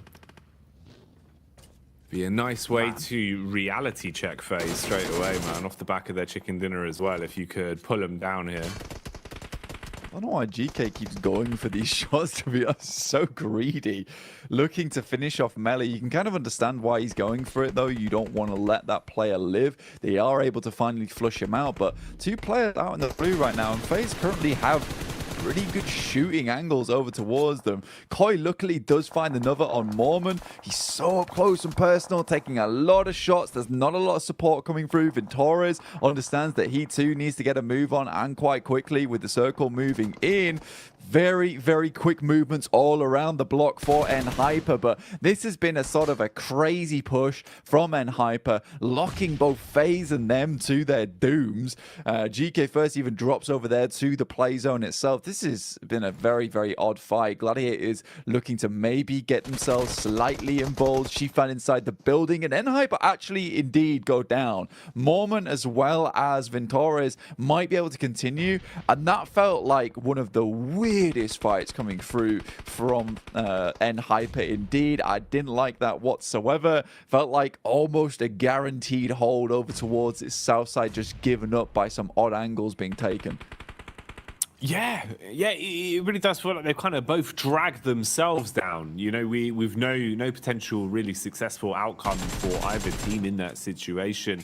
Very aggressive and very tunnel visioned in the way that they played it. So both squads basically being destroyed because of it. I mean, yeah, sure, FaZe still has presence at least, but hang on, hello, having a bit of barrel roll straight into Matic. Okay, misery. So I guess FaZe were in fact just a present for Gladiators, Blank, because they've given them one additional point there and given us some nice showmanship in the vehicle. Yeah, I mean, I think he realized it was over as soon as he started spinning out of control. Nice shots there from Meku. Procedure Evos try and stop off to get a little bit of scouting done and realize actually quickly put some gas in it, change the gears as fast as possible, please. Nice rotate from Procedure Evos. They do get in front of the guys from Gladiators, which is probably not what Gladiators were hoping for. If they could have maybe got a little bit further ahead instead of being stopped off there by the random player from FaZe coming through, maybe they would have been in a better position where currently Procedure Evos is, though. But you look at the lay of land now, where we're currently playing over towards the south side. Most teams you can see situated on the southern side of the circle, right? Just because this is providing the most amount of cover, there is so much open ground to traverse through if you're coming up from this northern edge. So MB Esports Gladiators got a bit of a weird rotation to make here. Gladiators could take the fight here versus Procedure Evos and potentially move off from the back of it. But there's going to have to be some good nades, and Kitsune does not spot the player off towards his left.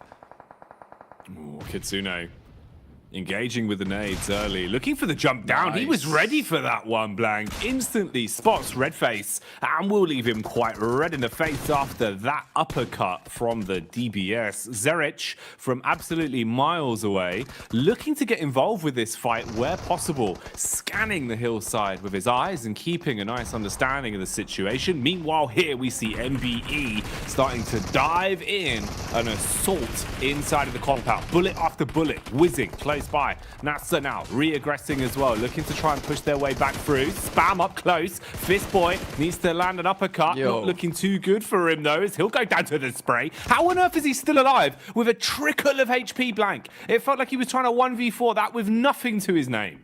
I mean, Xenox did an incredible job there, but here's Quest coming in over towards Reject. They're holding on as best they can, and the crash is just not working out. Lufa immediately gets inside. They want to keep hold of all 4 members here. They know they've got a strong position to be working with. Duello moves in, tries to clear out the player, but he gets a nice little sideswipe back in towards the door.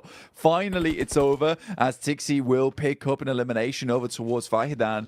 But 6 eliminations for Gladiators. Once again, a pretty decent result for this squad. They'll have to push on through, potentially third-partying down towards this position on Reject. Could be a good idea, but even Meku still putting on the hurt versus Inko, holding on whilst Kitsune scouts towards the western side of the circle. This is far, far better for Gladiators so far. You can tell the teamwork is here. Yesterday, they just felt so disjointed.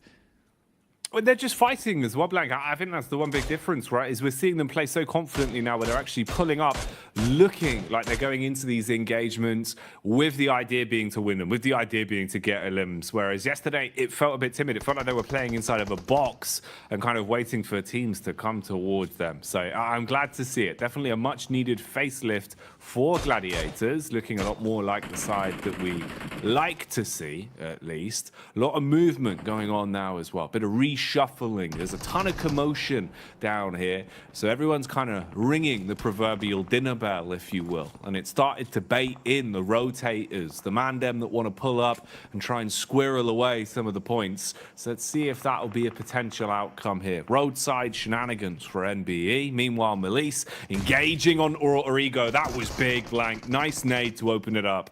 Yeah, an absolute chunky nade as well. Kisyu looks for another, sends it in, but Alter Ego is tucked away just for the time being. Smoke's been dropped down by Melise Esports. They don't want to get caught off on the side here. In the meantime, Becker on his lonesome trying to take down the rest of DX Xavier. Does find at least Levi's here, which is fairly impressive indeed. CEO later off in the wings, looking to see if he could spot any of the players here in Lipovka. Alter Ego, they drop in Lipovka itself. This is where they've resided for a very, very long time now, looking to potentially get a little bit more out of it. But Melise have them surrounded. Reject once again, surviving their position, will have to move forward. They know that UDO Alliance are behind them. UDO, what can they do in a spot like this, playing on a hillside?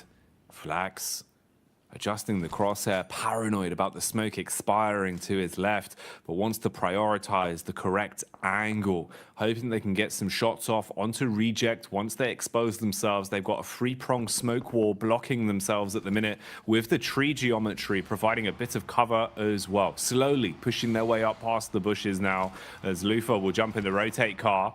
Oh, should have got info on that as well as he drove up. Seems like he knows he could be peeked from the ridge side. So we'll smoke that off and try and cover himself. Clark's up top, Blank. Man's got the DMR as well to work with potentially here. Seems like it's the shotgun also. Nice little DBS for close range engagements. And nades to boot. That could be a bit of a banger. Seems like it should be on target, but slightly off the mark. Yeah, you really need an airburst here, but a nice shot comes through, and I think that's from MBE Sports actually over towards UDO Alliance. The Gladiators continue to lose members. Squash finally does go down off in the distance. And the circle does center up and confirm up towards Lipovka. So any team that made that decision early is happy about it. But look at this. UDO Alliance is losing members left and right, but the drop shot will at least keep them alive for a little bit longer. But the drop shot just ends up with them being dropped themselves. UDO Alliance out and Reject up to 5 eliminations. A very different face on this team, looking more Oni-esque today. Demonic coming through from Reject. This is more what we wanted, right? You're raising hell a little bit now. They're getting stuck into the game, Blank, not playing as timid, fighting when necessary, trying to play towards center, contesting for edge control when needed. It's better from Reject, but they've got to maintain that, keep that course going. Don't let it drop off now, as they do at least find their way through the test of UDO and control that one. NBE keep popping up all over the shop. It feels like NBE have just been running back and forth, trying to stay stay alive from this roadside, having little moments of chip damage onto anyone that peeks into them. They're still here for now, just in front of Rejects. They're exposed if they go for a bit of a push. They're just using the smokes to hold themselves for now, but Sara is engaging with it. It's a nice first nade. Got the lineup on the second as well, Blank. The nades alone could be enough to deal with them. Man, the long arm on Sara is looking good, but nasty shots coming in from Nakaze through the smoke, takes down a fair few of them. Now Duello left to challenge versus Nakaze off in the distance. Nice shot on the edge, but quickly cleans them all up. And what a clean finish there from Nakaze at the end. It looked like it was all done and dusted for the squad, but fantastically well held out by Nakaze. Gladiators still at 4 players alive, but one of the final teams to be on this northern edge alongside them and NBE Sports. Mad Bulls up to 5 eliminations, Gladiators up to 8. They're doing good here. You asked about a bit of a repeat. We even heard about the dinner bell, and so far Gladiators have been hitting us with some nice mashed rotators at the moment. These rotates have been clean. Whatever they're cooking up today, Blank, it looks like it is fresh, not frozen. Nothing being reused here. Ooh, turning up the heat, though, as the kitchen metaphor continues. Have to get out of that one. Melise set ablaze, couldn't handle it. Kiss You dropped, as the M4 will give him the damage. Business being done. Mad Bulls close by as well. They can start to breach and clear. Take the players out that are inside of these buildings now, but Frozen crumbles. He cracks under the pressure on the contact, and it's all getting a little bit sheepish. Constant damage being fired out by Gladiators, sure, but no one wanting to make the first mistake. You have such a sheer number of squads all close, shoulder to shoulder inside of these compounds, with only Gladiators being able to complete the push down towards the beach side. They're in a pretty dream spot right now, and it's going to be so much harder for this heat map of teams we can see all on top of each other inside of the neighborhood. A nasty neighborhood, Blank. They're not friendly neighbors. Not at all. Everyone's just leaving some horrid messages on one another's doors right now. People just aren't picking up the newspaper. They're turning the Amazon delivery guy away. They will not be handing that through the post box to their next door neighbor at all. But for Gladiators, what an incredible circle for them. Moves up towards this north side, and they've had direct contact with a lot of these teams on the southern edge. What's great about this rotate from Gladiators as well is that they forced out the Mad Bulls from this position just with sheer firepower. Up to 9 eliminations, set 50 points after the back of this game, just around about 18 points behind Mad Bulls, who we know had a great day yesterday. This has been very, very good stuff from the Gladiators, and again, it's that pressure off in that first game that allows you to succeed later on. They're moving in over towards NBE Sports. Sec, barely any HP. The vehicle flies over the top, and Tixie's there on a Kaze. He's quickly put down, and NBE Sports is out. Oh my goodness me, Gladiators are fighting. What are we watching, Blank? Is this a Michael Bay movie? Because that was a blockbuster. They come flying through the air, hit the griddy on that one as the shot connects mid-movement, and then they just continue on as well. This is ridiculous. Meku and Kitsune just putting bullets down range, Blank. They are farming. This was a great move from Meku as well, mate. They left him behind on the side swipe just in case anyone was between the trees. Likely Meku's going to be a sacrifice in this situation, but he's got great lines of sight over towards Duxan, providing very, very difficult terrain for Duxan to deal with. They step out of the way of the bullets from Kitsune as well as Tixie and Matic. They step directly into the bullets from Meku, who's very much safe on this outer edge. Luckily, Zipian is able to get some shots back over towards Kitsune, but it's just Meku and Tixie lighting them up. They're the Hydra right now, Blank. It feels like if you sever one head, 2 more will grow back in its place. That's what Gladiators are doing right now. A single knock results in them finding 2 elims. Or the elims could keep on coming as well, but maybe it'll go in favor of Mad Bulls as Alter Ego wanted to try an ego challenge, but they go down quick. They've got cinder block shoes on that one as Melise third party And Mad Bulls hold on to their compound. Gladiators, though, still showing that they're handy with the sharpened steel, slicing their way through anyone that peeks into them. Now just pushing up the road to close down these and make sure these eliminations are theirs for good, Blank. Yeah, Tixie flies over towards that position, has the M4 in hand. Lovely nade over the top as well. Finds Hoxie. Now just Binny in the back here. Another nade flies over the top. Nice little Molotov. Will shoot underneath the vehicle. Has eyes on. Just needs to hit these shots now, but is sort of being cut off by the fire, by the smoke. Stands up to try and hit this one. The step out is there and Tixie gets taken down. Meku left remaining for the squad, but honestly, with the amount of damage the Gladiators been able to do, they've just been looking for those eliminations. We talked about this early on as well, Jackie, in the sense that eliminations desperately what you need. This is what you can confirm in these games. This is what you know you can handle, and I appreciate that they're just fighting for them.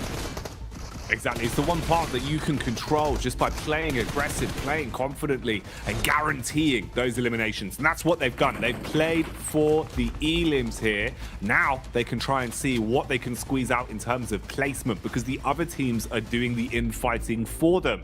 And it's whittled us down to only 2 players, really, you've got to worry about. Oh man, Mad Bulls licking their lips at the prospect of this one. They do find Meku. He's exposed himself from behind the rock. Now it's simple pickings. As long as Mad Bulls could reset, you do have an edge. The battle of attrition is in your camp. They're setting themselves up for a chicken dinner, but Zerich will expire. For Duxan, this is going to be a very, very important game for them. You know, 3 eliminations, it's not ideal. You go out this with a second place, 6 points, 9 points total. It doesn't feel great, but if you're able to get your chicken dinner off the back of this in a 2v3, you know, 13 points on this match feels really decent coming into the rest of the day. And with the blue pushing in, it is very, very ideal for them, but the Mad Bulls just look so absolutely clean today. They looked it yesterday as well, and they pick themselves up yet another chicken dinner. That is 3 in the space of 2 days. That's huge from Mad Bulls. A complete change of pace from what we were seeing from them, looking an awful lot better. And also now, Blank, it goes back to our point about the fact that you don't want to leave it up to another team to decide your fate in the survival stage. You want to make as many points as possible in the limited number of games you have to play. And that's what Mad Bulls are doing in droves. Yeah, it's a stressful game for Mad Bulls as well. Not an easy one. You can see that they're not super excited about this because it's more of a relief than anything they're able to pull off that chicken dinner. Playing within Lipovka, there was so much infighting in that area, getting forced out by the Gladiators. I think it was a very wise move for them to actually just send across from the rock side in the water toward those buildings. Yes, they had to fight for it versus Malise Esports, but they were confident to do that, and it sort of gave them that winning position. I think things got dicey as soon as they started to see the circle move towards the north side. Like, have we made a mistake? Did we make the right call here? But you just got to follow through. 44,000 kilometers travel for Gladiators once again. These rotates are coming through quicker. They're more confident with them. I don't know what happened between the space of yesterday and today, but there has been some serious conversations between these lads on the team.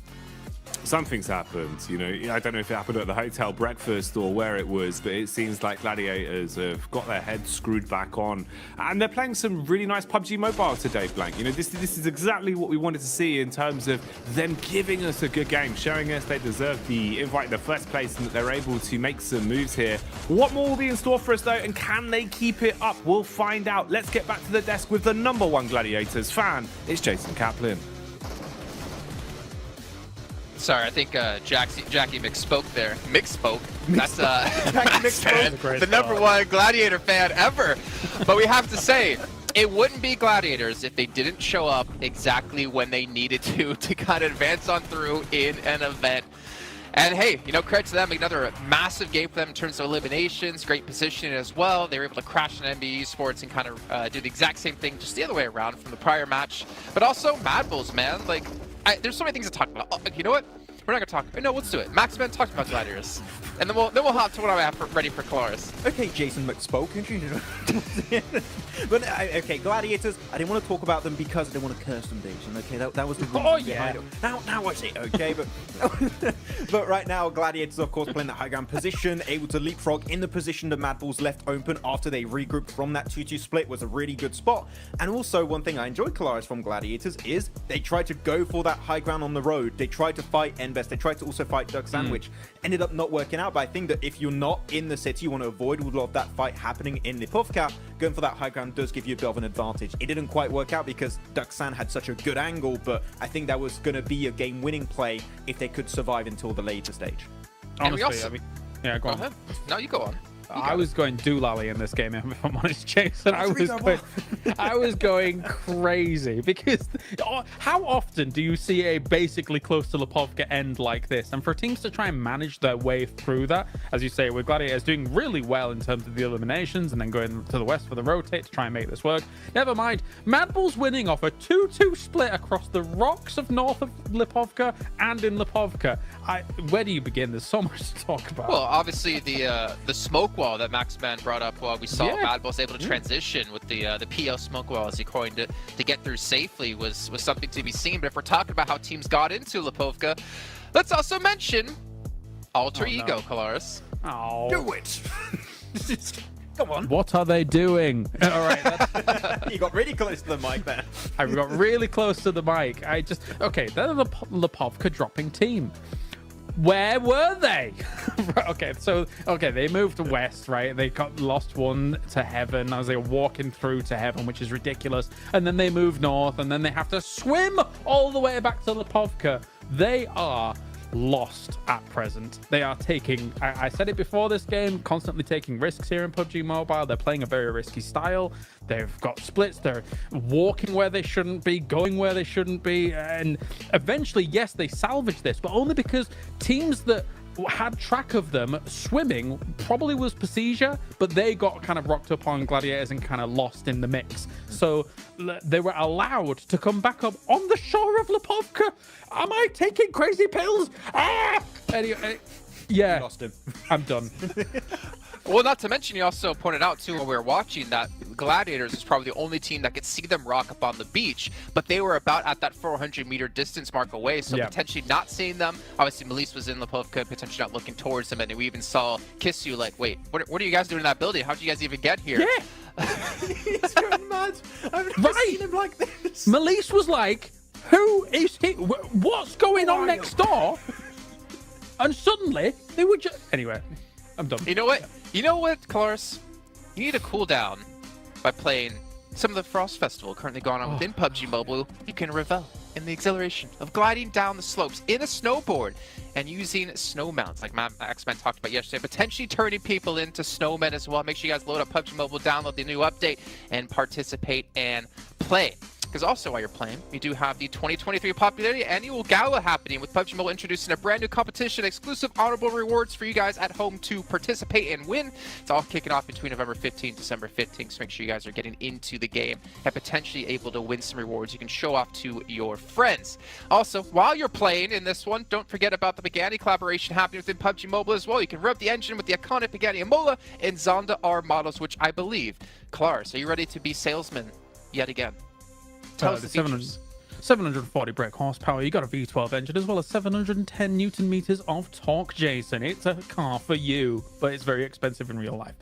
Well, my question is, can I fit in the car? Because we all know I'm extremely tall. Probably you cannot, actually. You're probably too tall.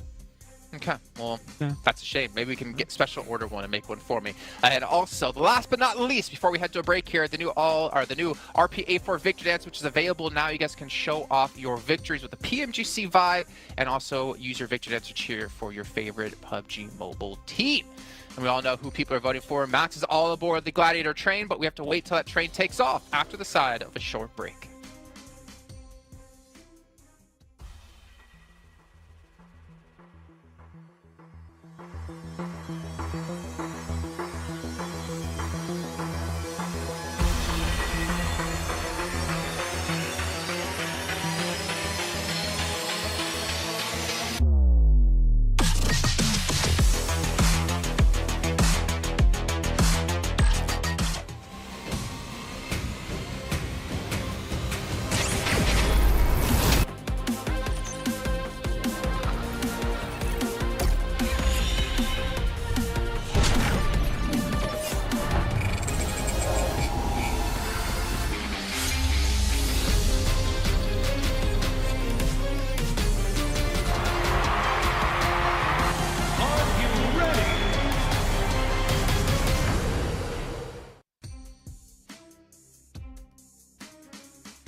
Well, Max, I know how you are the biggest fan of Gladiators, but luckily for you, we don't have to talk about them too much more because it looks like with the points they've gotten these last 2 matches alone, that should almost guarantee them a safe position into our last chance. However, it does get easier from there. Keep in mind, it's only 16 teams advancing from this into that, and it's only 5 teams advancing from the last chance to get back into the PMGC Grand Final. So a lot of work to come for the Gladiators and obviously a lot of other teams out there. But as we are about to head into our second Erangel, my question is this. Kalaris, Alter Ego, are we going to see a word rotation again? Maybe. I think it depends on the playing path. I think they're probably going to... If the playing path doesn't favor Lipovka, I think they're going to try and go for cars and maybe fight someone. We'll see. Okay. Well, thank you for your contribution here, Max. Ben, we're going to head over to our commentators to kick off our second Arrow of the Day with Jackie and Blake. It's interesting because Max always just makes such thought-provoking points, Blank. It feels hard to kind of, even regurgitate what he said, as it's just so big-brained. Yeah, you can't quite, grasp it a lot of times, and you do need to watch it back a few times afterwards and just really get the notes in there, understand what's going on. But I'll have to do that after the show, I think, as well, really. Well, it was a big segment. It was a big segment. Yeah. We don't have time right now to... I'd have to get out the notepad. We can't break some it down. highlighters. Yeah. No, it's just not possible. It's just not possible. But obviously, Jason just said Gladiators will win, so I get where he's coming from. Yeah. That was very clear that Jason said that Gladiators would win again. It's definitely going to be a Gladiators first place chicken dinner on this one. I think they're just playing out of their minds right now. I don't know what's gotten into them. What's quite frustrating about this, though, is that they're getting some flashbacks to last year a little bit, where they made it past the survival stage into last chance and then got pipped at the post over towards 5th place. And I don't want all the thunder to come now. I would quite like some of it to be reserved, keep a little bit of that lightning in a bottle for the last chance phase. But again, they've just started stepping up now. I don't know what I'm talking about, really. Keep going, I guess, for the time being. I do like the idea that you've gone, okay, well, look, you're doing pretty well right now. Let's slow that down. Slow it down. Look, if you get too big for your boots and set the bar too high, you're not going to make it there again. And they're like, this is interesting. You are right. The thing is, we have such an intimate relationship with this team because we commentate them all the time right over in EU. So we sort of know their tendencies. They can be a frustrating squad to watch a lot of times. But there are a lot of... confusing. Yeah, it is confusing. There are a lot of other great teams in this lobby so far at the moment. I mean, Reject have certainly started to pump things up just a little bit. I don't think we're quite at, Reject levels of Group Green so far, but we're definitely getting there. And I mean, it all came from that simple interview that Sarah gave, which was literally the most base thing he could have done, which was, we're not going center enough. And then they went center and won a bunch of games. They're doing that again here. It seems to be working reasonably well too. So I think that they've just kind of shedded that mentality of like, it's not going too hot for us right now. Let's just go center. We'll just play our game and see what happens. And I think that's what a lot of teams are starting to do now, which is really, really good to see. You have to get out your own head here, especially if anyone who's in Group Green right now in this last chance scenario. You just have to play out these matches. I was going to touch on Alter Ego. I'm not gonna, and it's tainted, unfortunately. I would have loved to have seen that team do a lot better, but we'll wait. We'll wait and see. We'll see how things lie at the end, right? Because I think we've kind of beaten the horse on that one, really, in the way the games. They're already being beaten. That's what I mean, but it's just not worth it. But it is a shame. I do agree with you in that sense, where it feels like, especially for sort of the storyline and the narrative as well, with like the interview we had with Rosemary way back on, I believe, day one of the entire event, and how they were looking like they were playing. I was expecting a landfall for them, Blank. I was expecting it to go well and for them to go from strength to strength. But they were definitely struggling today. What have they got up the chops? Anything hidden? Anything else? Maybe we'll see. If it's going to come out, this is probably the best time to do it, right? You're kind of leaving yourself with very limited chances. We've got 3 games, this Erangel and then 2 Miramars, and basically preceding that, that's the end for you to actually accumulate any points. You're just leaving it in the hands of other teams. So we'll find out. We'll see where we're going with it. Mad Bull's been looking a lot better, though, Blank. It's been fun to watch Mad Bulls, which is nice to say.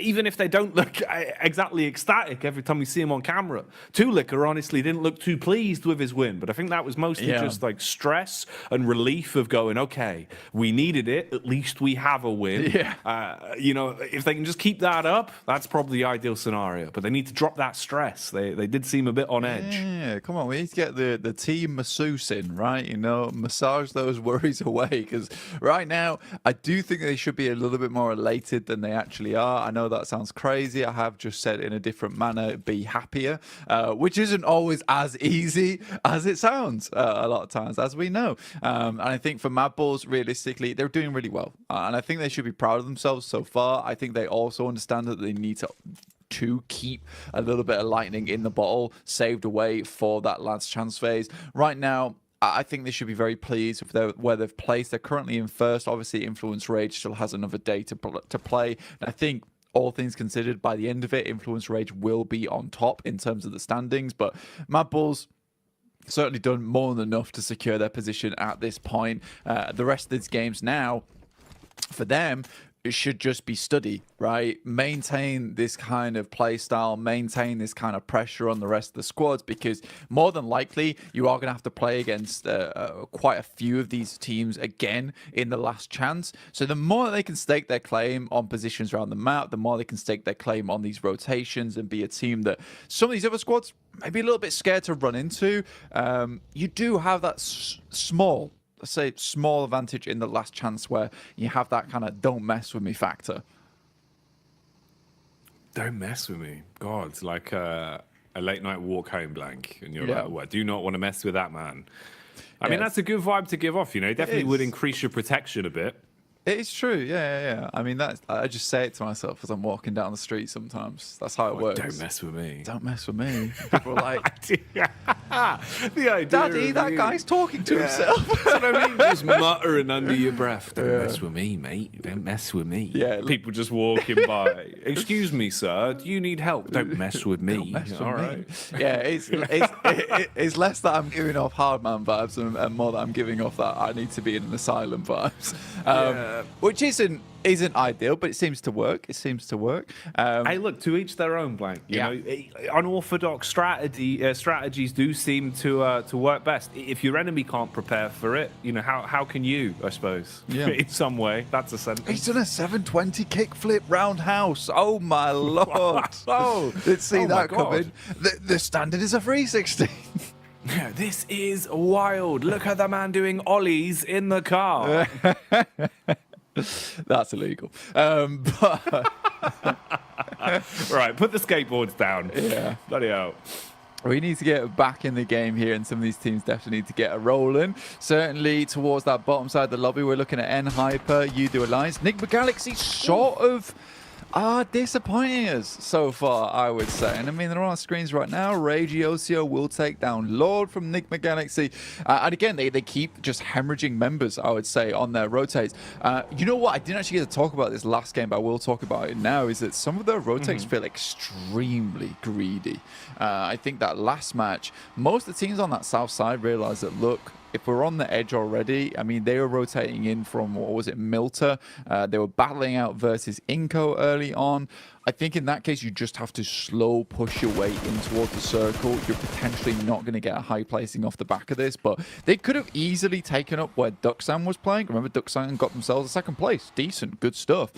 Yet they just drove around in that one vehicle, dropped out for a second one, lost Coops in the process, kept driving around to try and find another central position. And I think at that point, you just have to realize that this is not working out. Teams aren't just going to let you free roam anymore.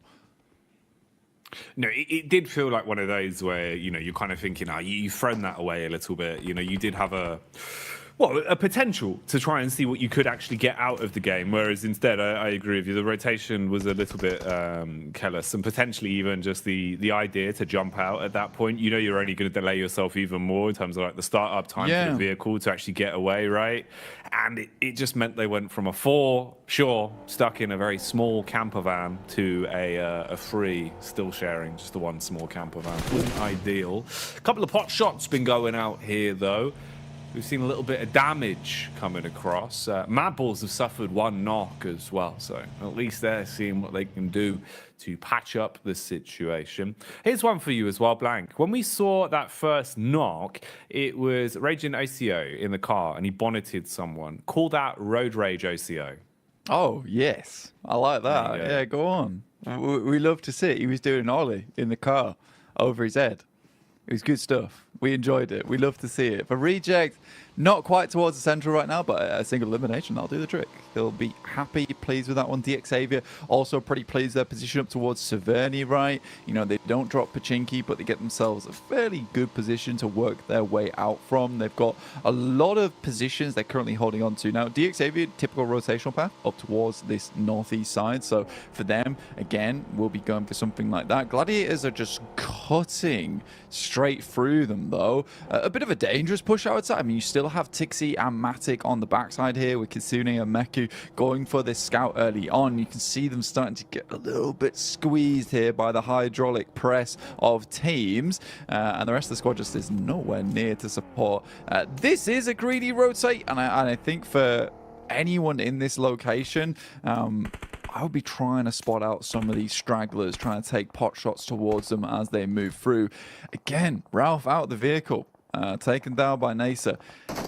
This is very bad news bears right now for Enigma Galaxy, and I think this is something that we sort of saw over towards their group stage as well, as that at the start, doing great. You know, happy days for Enigma Galaxy. Some strong rotations were coming through for this team. However, when you looked at them further in towards the group, their rotations were getting read so easily, time and time again. I think that's the final player from Enigma Galaxy, about to go down soon, but Reject taking a lot of knocks of their own. Gladiators barely surviving themselves, good amount of damage. Meku's on the side, Swan tries to swing out, lovely nade, will take down Meku, and now it's just Matic to try and hold down the door. Well, that's a nice trade, actually. And he's played it smart. He set himself up so that he could try and nade. I thought he was going to get the first off on the Meku with it, but instead engages towards Matic. Matic's basically as good as gone here. No HP, nothing to defend himself with. All off the back of Cluck's nades there. So nice retake on the compound. That was smart in the way he used his utility. And that's unlucky for the Gladiators. So Jason Kaplan's prediction there not coming true, Blank, because they've gone down without a single elim on that one. Got a bit too big for their boots. Yeah, that's what I'm talking about. But they've slowed it down, as I asked them to. Well done. You know, this is more the Gladiators we're used to. You know, going down in the first 2 stages. That's great. Brilliant. Now, do something a little bit more next game. Maybe revert back to, you know, making not the greatest rotations. To be fair, that wasn't bad by any stretch of the word. I quite liked it. Unfortunately for them, I think you make that rotation a little bit too late. You've got players that are not quite on with the vibe there in the backside with Matic and Tixie, who are not up front and personal with Kitsune and Meku. And you just get shot at by teams on the side trying to get in towards that warehouse that UDO Alliance, quite frankly, had already had a lot of control over. Could have gone a different way if Meku maybe had found that second shot, but like you said, some great nades coming out from Cluck there on UDO Alliance. In the meantime, let's have a look at where some of these other teams are playing. MBE Sports up towards that northeast side. Not a huge amount of points found, but they're consistently in the game, right? And I think that's something that's great to see so far on that side. Yeah, they've been making a lot of cameo appearances, you know, even in situations where it's just 1 or 2 elims and they stay alive. It feels that they're always popping up to be a little bit annoying, nip at teams' heels and try and farm the odd points here and there. This is one that feels like it's just a matter of, you know, the chase at the minute. Feels like you're being forced further and further back, and Rejects know they're being hunted on this one. Trying to play with at least some map geometry to give them cover, as NASA are definitely roaming quite far out and looking to gain a good understanding of where everyone is stationed, using the reconnaissance of Xenox here with the one vehicle as a bit of a scout, and then having a backup position to fall back towards. Freak's actually still alive as well, Blank. All right, yeah, so that's just the one man that remained. I mean, his entire team basically got picked to pieces instantly. So I suppose it's best case scenario, how far can he go, right? Because looking at a placement game with this one, it's pretty early. Going to be a while on the stopwatch before we come back to that point. Yeah, I do think it definitely comes back to that case of Enigma Galaxy. A lot of their rotations getting read into towards the end of their group and not making too many adjustments off the back of that. Again, even in their group, there was a lot of feeder teams down towards the bottom as well, which just allowed them to make these rotations. And I think you try and do the same thing again here in the survival stage, where every single team is very willing to take shots and has great gun skill. Remember, these are the best teams in the world, all fighting out for a place in the grand finals to really display what their region, what their team has to offer to everyone that wants to watch. So I think that for Enigma Galaxy, again, it's just a case you can't just randomly rotate over heals. You need to have a bit of scouting going on. You need to ensure you know exactly where some of these teams might be playing, so you can angle yourself in such a way that you can cross and be out of the line of sight of some of these squads that might take shots towards you. If we see it again on that next match from Enigma Galaxy, where they make a random rotate like that and start losing players out the back of the vehicle, I would be fairly remiss to say that this is another team that's feeling like they're going to be in the bottom 8, because I don't sense an adjustment coming through tomorrow. No, I don't know how you'd give the whole squad a facelift in such a short space of time, right? I don't really think there is enough adjustments that could be made to really change things around quick enough. That's the problem. It feels like we're already getting to that point where, you know, the fine line, Blank, of squads that haven't already accumulated points, especially from Group Green, right? With how tomorrow is going to go, you're not even being there to make a case for yourself, just having to sit pretty and sit on your laurels of the points you've already accumulated. Definitely for a good majority of our squads now, we're seeing that they haven't been able to cut the mustard, haven't been able to really build enough points. But there's been a bit of a change positively for a few of them. At the minute, though, we'll see how things go right here, right now. We'll stick to the facts that we're being given. Again, Reject Tokyo look to try and get themselves a bit more center and try and set up early. Melissa are also on the move down, but most likely have to bypass their way through DX. Roadside setup from MBEs as well, as they've got contact. Inko taking damage from quite far away. The Mini 14 pounding the pressure out and buying them enough time to go back on the reds. They've got the ridge as well, so you're covered from the road. They don't have to worry about getting tapped in the head just yet, so they can get Mondo back up. But what's the game plan here? How are they going to play this one? Yeah, I think your difficulty comes in the fact that, you know, you're getting pushed in by the blue. It's stage 4. It will hurt. You sort of need to make a move soon, but Nasa's sort of unwilling to give up this position on the eastern side. They know how important this compound is to them over towards this eastern side of the circle. They don't just want to let a team get through for free. MBE Sports, on the other hand, decide that, look, we're going to take shots over towards Inko. Becker in the way, gets absolutely crunched, but lives off the back of that. Grazed by the vehicle, but not out yet. Becker continues to take shots and will finish it there and then. Broken leg regardless. Man, okay. Big balls are fire as damage is done onto the vehicle, and he tries to stand his ground. Becker quick on the medic maneuvers, trying to get the heal in. Meanwhile, when Lease, they're being attacked. DX have crashed onto him, but DS, they've crashed more literally just straight into the faces there, hitting the shots one by one. Melissa expiring as they've been stung by the Scorpions, it seems, Blank. Unable to defend from that one. DX can reset, pick clean the corpses on the floor now as well, and reset the utility they've got to work with, so they're going to be content. Meanwhile, back on the move, Xenox, he's been pretty damn quick with his scouting. He's been able to take some point man positions and look to get the damage out early. Again here, setting his focus towards the bridge. Wants to put pressure on Squash, who's so low outside the play zone as well. So a single bullet he was hoping for, try and make that elimination his, doesn't go his way. Backs off with at least the read and tries to play with the rest of the team. Vitali, he's got a read on him. trying to take a couple of shots off, but doesn't want to do this as a solo blank. Playing smart, knows he still has a team to work with, even if it just is the three of them. Yeah, Blue's really being the big pressure point right now for Inco because they've got to move further in, but they know as soon as they start to head over towards the top side of this lip, they're going to be in angles of a lot of other teams that are inside the lobby. Freak here trying to hold his own up towards the Wizard Tower. You can see off towards his western side, you got Duxan as well, but Becca very happy to try and take this fight with an incredible hold versus these other squads. Freak, though, takes down Vitali, looks for another, but won't get it and will fall himself. So Enigma Galaxy come away from this game with a 1 single point up to 6 now. So a 2-point average for Enigma Galaxy so far feels pretty horrible. Quest get way further into this game than they have any others, and that's saying something considering we still have 12 teams alive. We see Procedure Evos off towards that central arena alongside with Reject and End Hyper. This could be a great game here for Evos and starting to get some of that points potential on board. You'd like to see him have a good game as well. The talent that's there on this roster at times, man, feels so powerful. When it's a good sort of mix-up for them as well, when they come in playing off each other's comms very nicely, it's very fun to watch. So having a center position, having firearms in their hands as well, we'll see if they can bring the heat, if they can command respect the longer this one goes on. FaZe back on the move as well, looking to set themselves up as the smokes will be cast out bit by bit. Redface looking like he wants to try and at least have info on this, get the eyes on the situation. The engagement here, though, is pretty easy to clean up versus what remained of Inco. One by one, they have been broken and bruised there. So the Brazilian side move from the situation now as they'll go out again.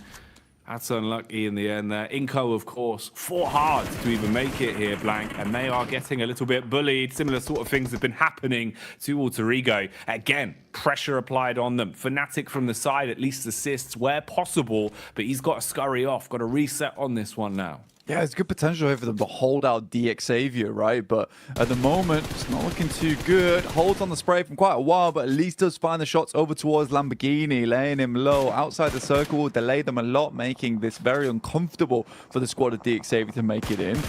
Procedure Evos taking shots over towards FaZe, who are currently huddled up over towards a very, very small shack at the moment. The shots even coming through from Spec here on Nasa. But Procedure Evos currently sat at 28 points in 11th place. Is a team that definitely needs to put some more on the board here. I think for Procedure Evos, they have a lot of history on this team, right? And I think a lot of Indonesian fans would be very excited to see this team go through to the PMGC Grand Finals, specifically just to be able to see the Twins there on the grand stage once again.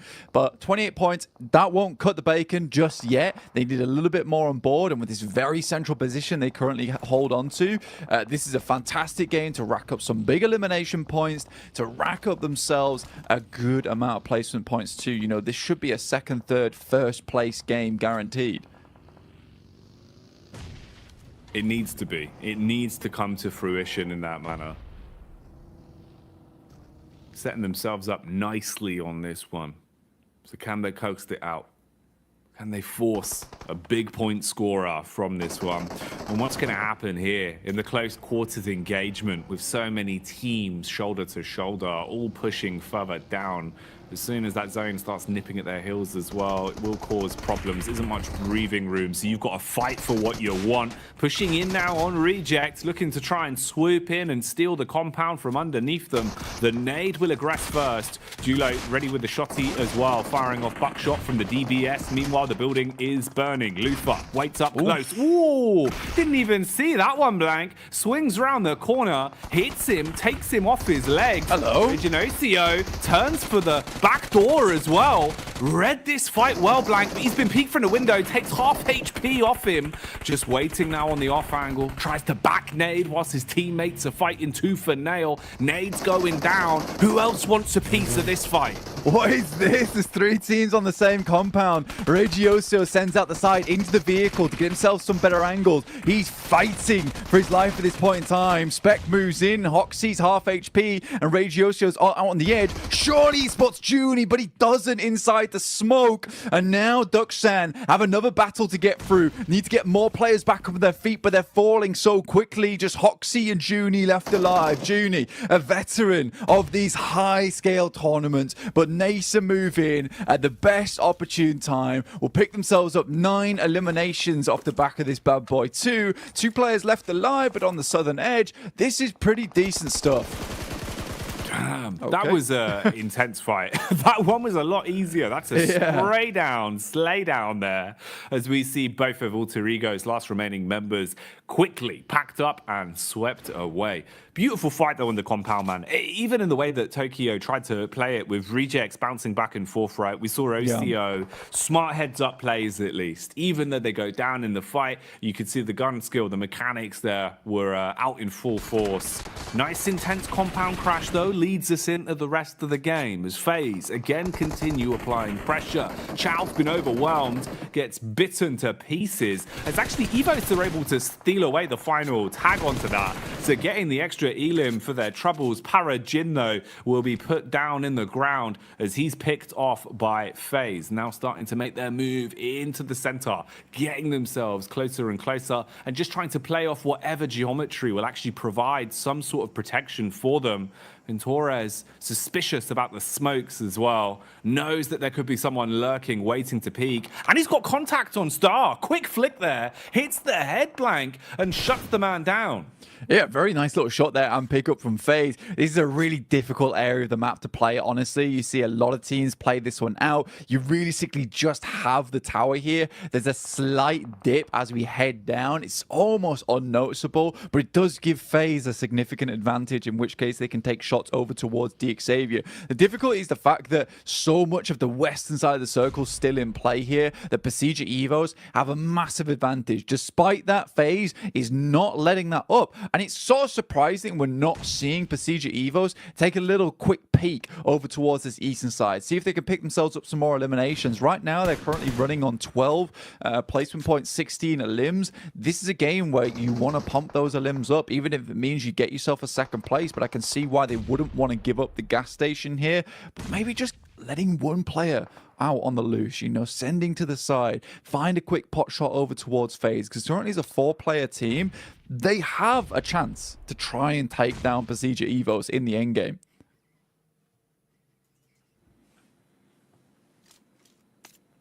Big chances.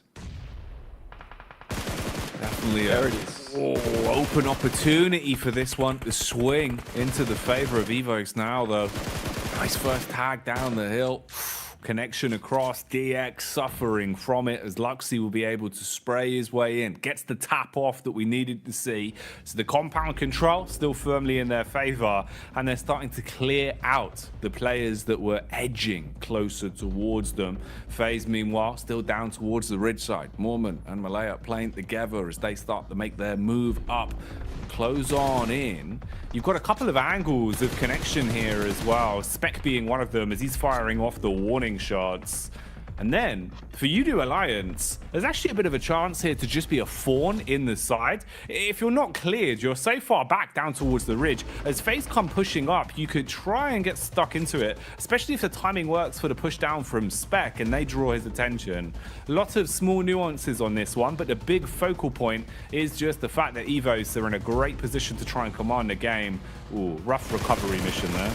Very much so. Chloe just goes down. Lynx finds Spec as he makes a rotate through. Pasija Evos now up to 5 eliminations, looking for a little bit more. And they have to push for more here because, you know, a 5 elimination game with a chicken dinner, it's all right. 15 elims, 15 points, sorry, total is decent. But, you know, pumping that as hard as you can here. They know they want more points. It's a very good initial nade that's sent out, but FaZe is on the back line. They're not looking to give this game up. Another amazing nade on the predict over towards G4. fan, and Redface is just sending these over and over again. Another one will take down GK first. Now just FSS left alive. It will be Redface to stand out for this one. One knock goes over towards Luxy with the 5 eliminations on board. Nade sent over the top over towards FaZe. One of the final teams alongside with Olio over on Udo Alliance, looking for that second place placement point steal.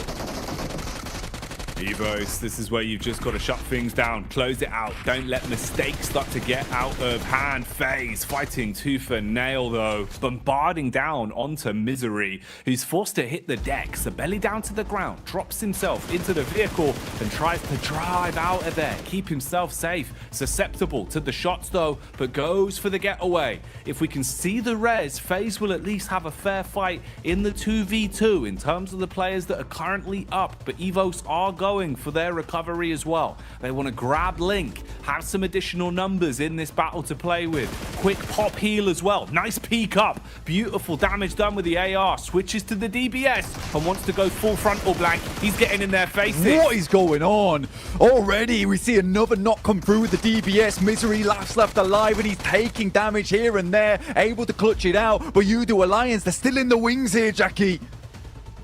Oh, skirting around the outside. Is there anything that can be done? They're low. Now would be the time to strike whilst the players are down. They're knocked. They're on their last legs. Doesn't have the full list of information that we do though, so his decision making will be affected by this. And this just gives more time to Evos to try and reset things. Redface now back up. He's just going to be watching, looking for the peek over. Gets the heal in as well. The longer this goes on, the more numbers you're going to have to fight against. So you do Alliance, the chance of this one being clutched now far harder. Again, falling into a position where this should be a guaranteed chicken dinner for Evos. Man, that could have been a chicken dinner there for Udo Alliance, and Olio just need a little bit more confidence to try and go in and bruise the pride there of Procedure Evos. He's got 2 nades in hand. There's no utility on the side of Procedure Evos so far, but that might change once they start to loot some of these crates that surround and litter the battlefield. No meds available for Misery other than those stims available for him. Might go for a quick scout in the vehicle. So far this game, Luxy is absolutely putting some mega work for them. 5 eliminations so far. First initial nade sent out. After that, there is another sent over the top. A little bit of damage found, but not a lot. Yeah, there isn't going to be too much we can really set the stage for on this one, unless somehow he was able to flip the script entirely and pull off the 1v3. That's the situation he's left himself in. So likelihood low, but potential reward very, very high here for Alliance. Just crawling his way around through the reeds right now, staying down in the ground. Luxy is jumping around, trying to get info on this, just wants to spot where exactly he is. They're playing a more fragmented system, just looking for the trade. There's the contact, it seems. Bullets being spammed into the smoke. So just a bit of a pre-fire rather than actually locating where he is just yet. Longevity on this one being played out though, Blank. Fair play to him. You've got the time to work with. You want to make it as awkward as possible. See what he can get done here. Yeah, I mean, the mistake was made way early, and this should definitely be a Procedure Evos win. But the thing is as soon as you see the teams go down to 2 and the amount of knocks that came through on the elimination field, Olio should just be sending in, looking for elimination points where he can. Does find a little bit of damage to start things off, but that'll be all it is as Redface finishes him off in a 21-point game there for Procedure Evos, which will make them feel a lot more secure in their standing, right? But yeah, I definitely think that Olio could have got, you know, at least 2 elims off the back of that if he just tried to flush 2 of the players, maybe even a chicken dinner if he just went sooner. I think, it's like I said, as soon as you see those knocks in the elimination feed, as soon as you see it drop down to 2 teams remaining, you just fly in. You just fly in because the result is the same either way. No, it's very true, right? There is no worse outcome. There's nothing that's going to result in you getting less points. You're not going to be forced into a third out of nowhere. I agree with you, man. As much as it's one thing where he didn't have the full situation, we obviously have a little bit more information. Going into a fight like that where they've just had that final fight, no matter what, HP is going to be low. He was basically in a 1v1 with a half HP player, but obviously didn't have the chops on him to go for it. You can see the excitement here, though. Evos looking very vocal. Luxy telling the stories from that one. as they relay some of the plays they just made. Fair play though, for what it was, Blank, Procedure Evos playing a great game there. You know, had a good setup early, they were confident in the way they wanted to take the compound and played it smart, so you do love to see that. Yeah, it's awesome to see Luxy like topping the tails in terms of damage and eliminations there. I mean, well-revered player within PUBG Mobile esports, just fell off massively over the past couple of years, but it looks like he has really put in the work and he's returning to form. Honestly, it's amazing to see, because it really was that Luxy sort of was overshadowed by the likes of Ryzen and as well as Zuxi back on BTR. But look at this, Luxy's really making a stand, so he's constantly pressuring the issue, constantly trying to push for those big heights in the future, which is amazing. I'm really, really glad to see it. Again, UDO Alliance, a little bit of a throw at the end there, a little bit of a throw from Procedure Evos. They could have lost the 2 players there from FaZe, but just like Luxy, let's get back to basics with the desk. That's right, Procedure Evos getting themselves the victory here off the back of this. We lost Jason for just a little minute, but we will hold down the fort just as Procedure Evos held down Gas Station. Looking fantastic whilst doing it here, Max. Yep, and able to weather the storm with 2 teams pushing on their location, right, Kalaris? You had, of course, Hyper going downhill across the road, trying to go for the engage, which, of course, you are in this location. It's very easy to abuse with that third-person perspective. You can just jump, chuck the nades, get the easiest eliminations in the world onto Hyper, but then FaZe trying to go for a third party, and I really thought that was going to be the end of Procedure Evos, but it's down to Misery. He's able to clutch it up, go for the res, and get rid of the final player of UDO Alliance. That is how you hold down a position like that. You just make sure you can use those walls to its full potential, and that's 21 points here to start off this match. Absolutely. Oftentimes we see the Gas Station as having a little bit of a vulnerability, right? Because there is that small little gap underneath the walls. However, they did a great job of zoning people away from even having angles on that little gap. And then, as you say, blasting them with the nades as they came close. So 21 points go their way. NASA, for the most part, we thought might have a grasp on Gas Station, kind of moved a little bit to the east, but eventually just started blasting everything anyway for those south rotates. So, I mean, it's a really big game for them as well. I think it was J7 that was in the warehouse, and they had this, not in the warehouse, in the gas station, and they had this massive 4-man split, and I thought, okay, they're going to wait for the next circle, and based on where it goes, they're going to regroup normally in what I thought at the time was going to be gas station, but no, they regrouped to the eastern side, then wrap around the southern side of the river to fight Inco, which I was a bit surprised by that, Kalaris. I didn't expect them to do that. They just completely obliterate Inco. Then third-party reject that were fighting Duxan come out on top of that to get, then, as you saw, 9 eliminations. It's the craziest way to get to that point, but, I mean, the eliminations showed up, so I can't argue too much. They got the points they needed in this match. No, indeed. Them alongside Xavier as well, with the amount of elims that they were able to garner. Very important for their campaign across what is only 2 days of gameplay, with also UDO Alliance kind of making what I would say almost a surprise entry when it comes to the upper echelons of this game. Not necessarily because of the circle and how things were playing out, but they were in a very wide split to start things off, Mac, for UDO Alliance. And then I think when it gets down to that 4v1, 3v1 scenario at the end, it's very difficult for him to make that call to try and crest the hill, right? Considering the elimination feed and how it all works out. Exactly. You just have a big lack of information. It's like, did the entire team get flushed out? Is there just one 3-man team remaining? Is it going to be like a bunch of solos? We're just not quite sure at that point. So let's not take the risk. Let's try and survive to try and just secure second place. So I do get the idea. If he did know that was a misplay, but I just, as you said, I don't think he had the information that it was a full squad. So if he did know, then unfortunately it could have been the good time to strike, but it was still a second place. So a good match, and currently the best match for UDO Alliance. Hello, Jason. I was actually just doing my impression of Gladiators that game, just not being here. I don't know, that's a little mean. But I think this game, though, was mostly just about the teams who desperately needed to get some points under their belt, getting those points under their belt. You guys already talked about Besija. Obviously, this is their last day of play as well, so they really have to rack up as much as possible to build that buffer. UDO Alliance, this is the first time they are playing, so they can get some steam going here as they go on forward into this one. And Nazir, which, I mean, 9 eliminations, that's a good start. I think for me, for a team like that, it's a confidence booster. It's to show them that, okay, we can compete against these teams, even though we might have been struggling the first couple of matches, but where can they go from here? And obviously we still have that one Erangel left to come today. Gladiators, going out early, but again, they should be relatively safe. Alter Ego, not really much to say about them either, if you had anything to chime in with, Kalaris, but I mean, not gonna honestly, force you. I mean, as you're saying for Nasser, I like their decision making to just start sweeping and start eliminating. Like, if you think about giving up a gas station location, yes, you could sit on the edge, on the east edge of that circle and just slowly creep up to that. Maybe you'd have to kind of have a bit of a skirmish with the remaining members of Alliance, kind of north of you, as they're also wanting to be approaching from that similar angle. Maybe you lose people out on that, but they decided, no, let's take that south side, which is covered a little bit more by, you know, the terrain as a whole, and actually take some really good skirmishes. So I'm impressed from that game.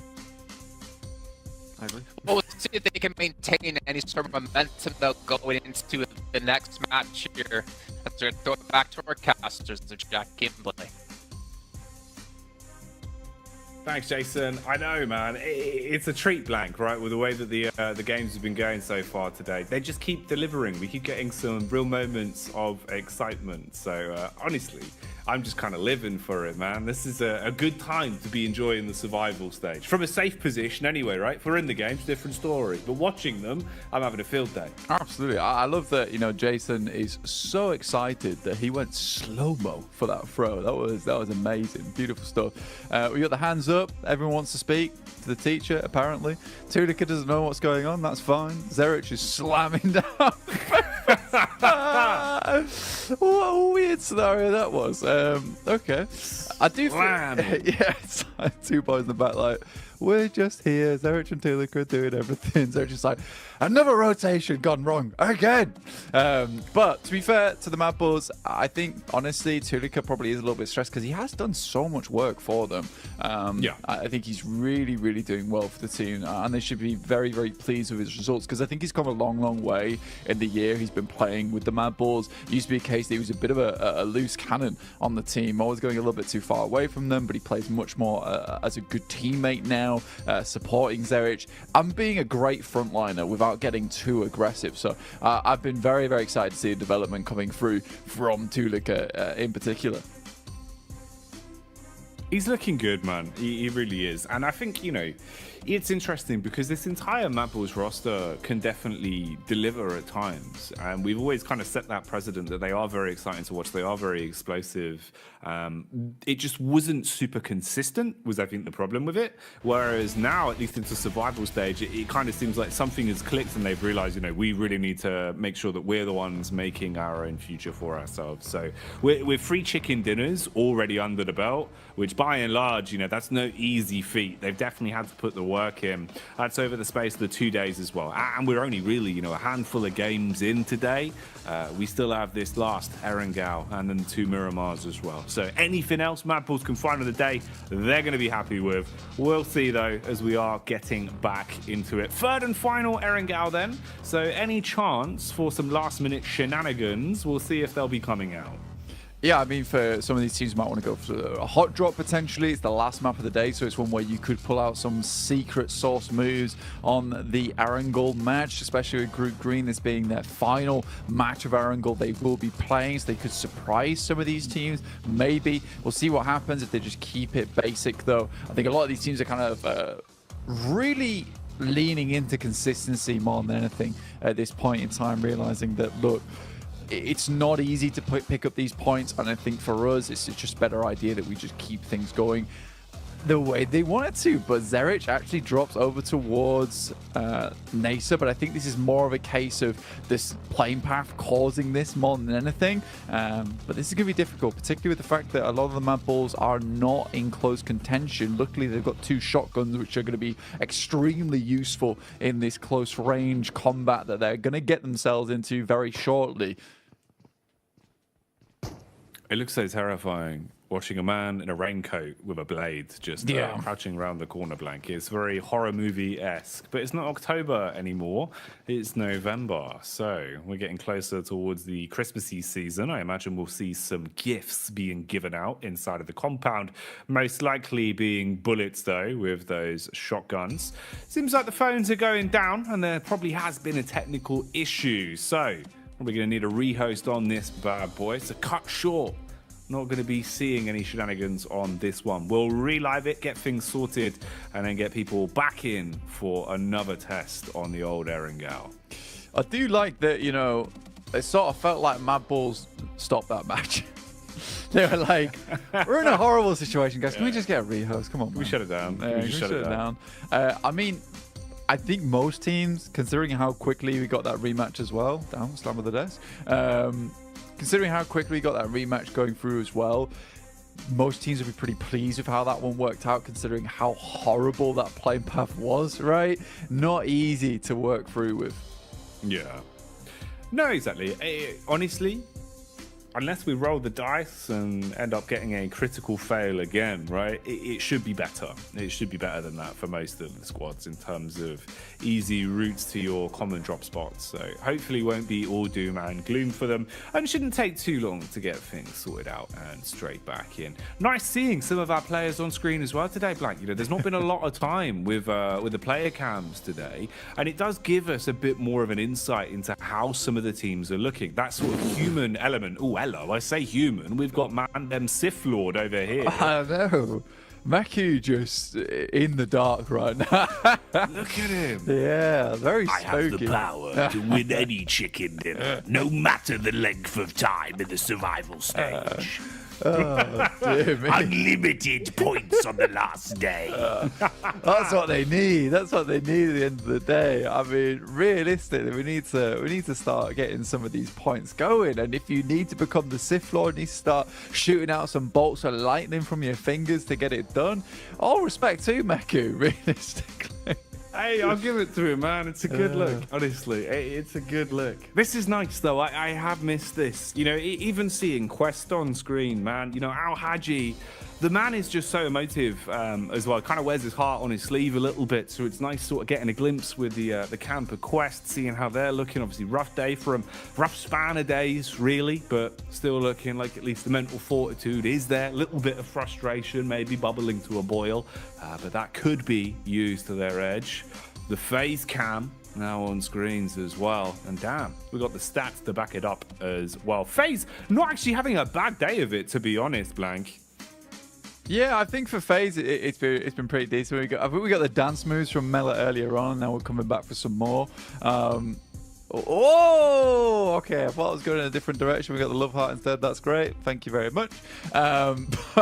For FaZe, honestly, that last game was really, really cool. I enjoyed the fact that we saw the almost 2v4 coming through. They looked pretty strong with it. There's definitely some strong players on that team. Melo and Ventoras, really, really long-standing players within the scene as well. PUBG Mobile, they've done some really good stuff in the past. We got Enigma Galaxy on screen at the moment. A team that's just kind of struggled, right? And I think that one of their major issues, they don't find enough vehicles, which feels like, you know, it feels like you're failing at the first aspect of PUBG Mobile. And that feels bad to say because I know they're a good team, but that's like rule number one, right? Just get some vehicles on the drop, go from there. Look, the way to word it in a friendly manner is they've been very cost efficient on fuel today. They've been using the you know, what's it, the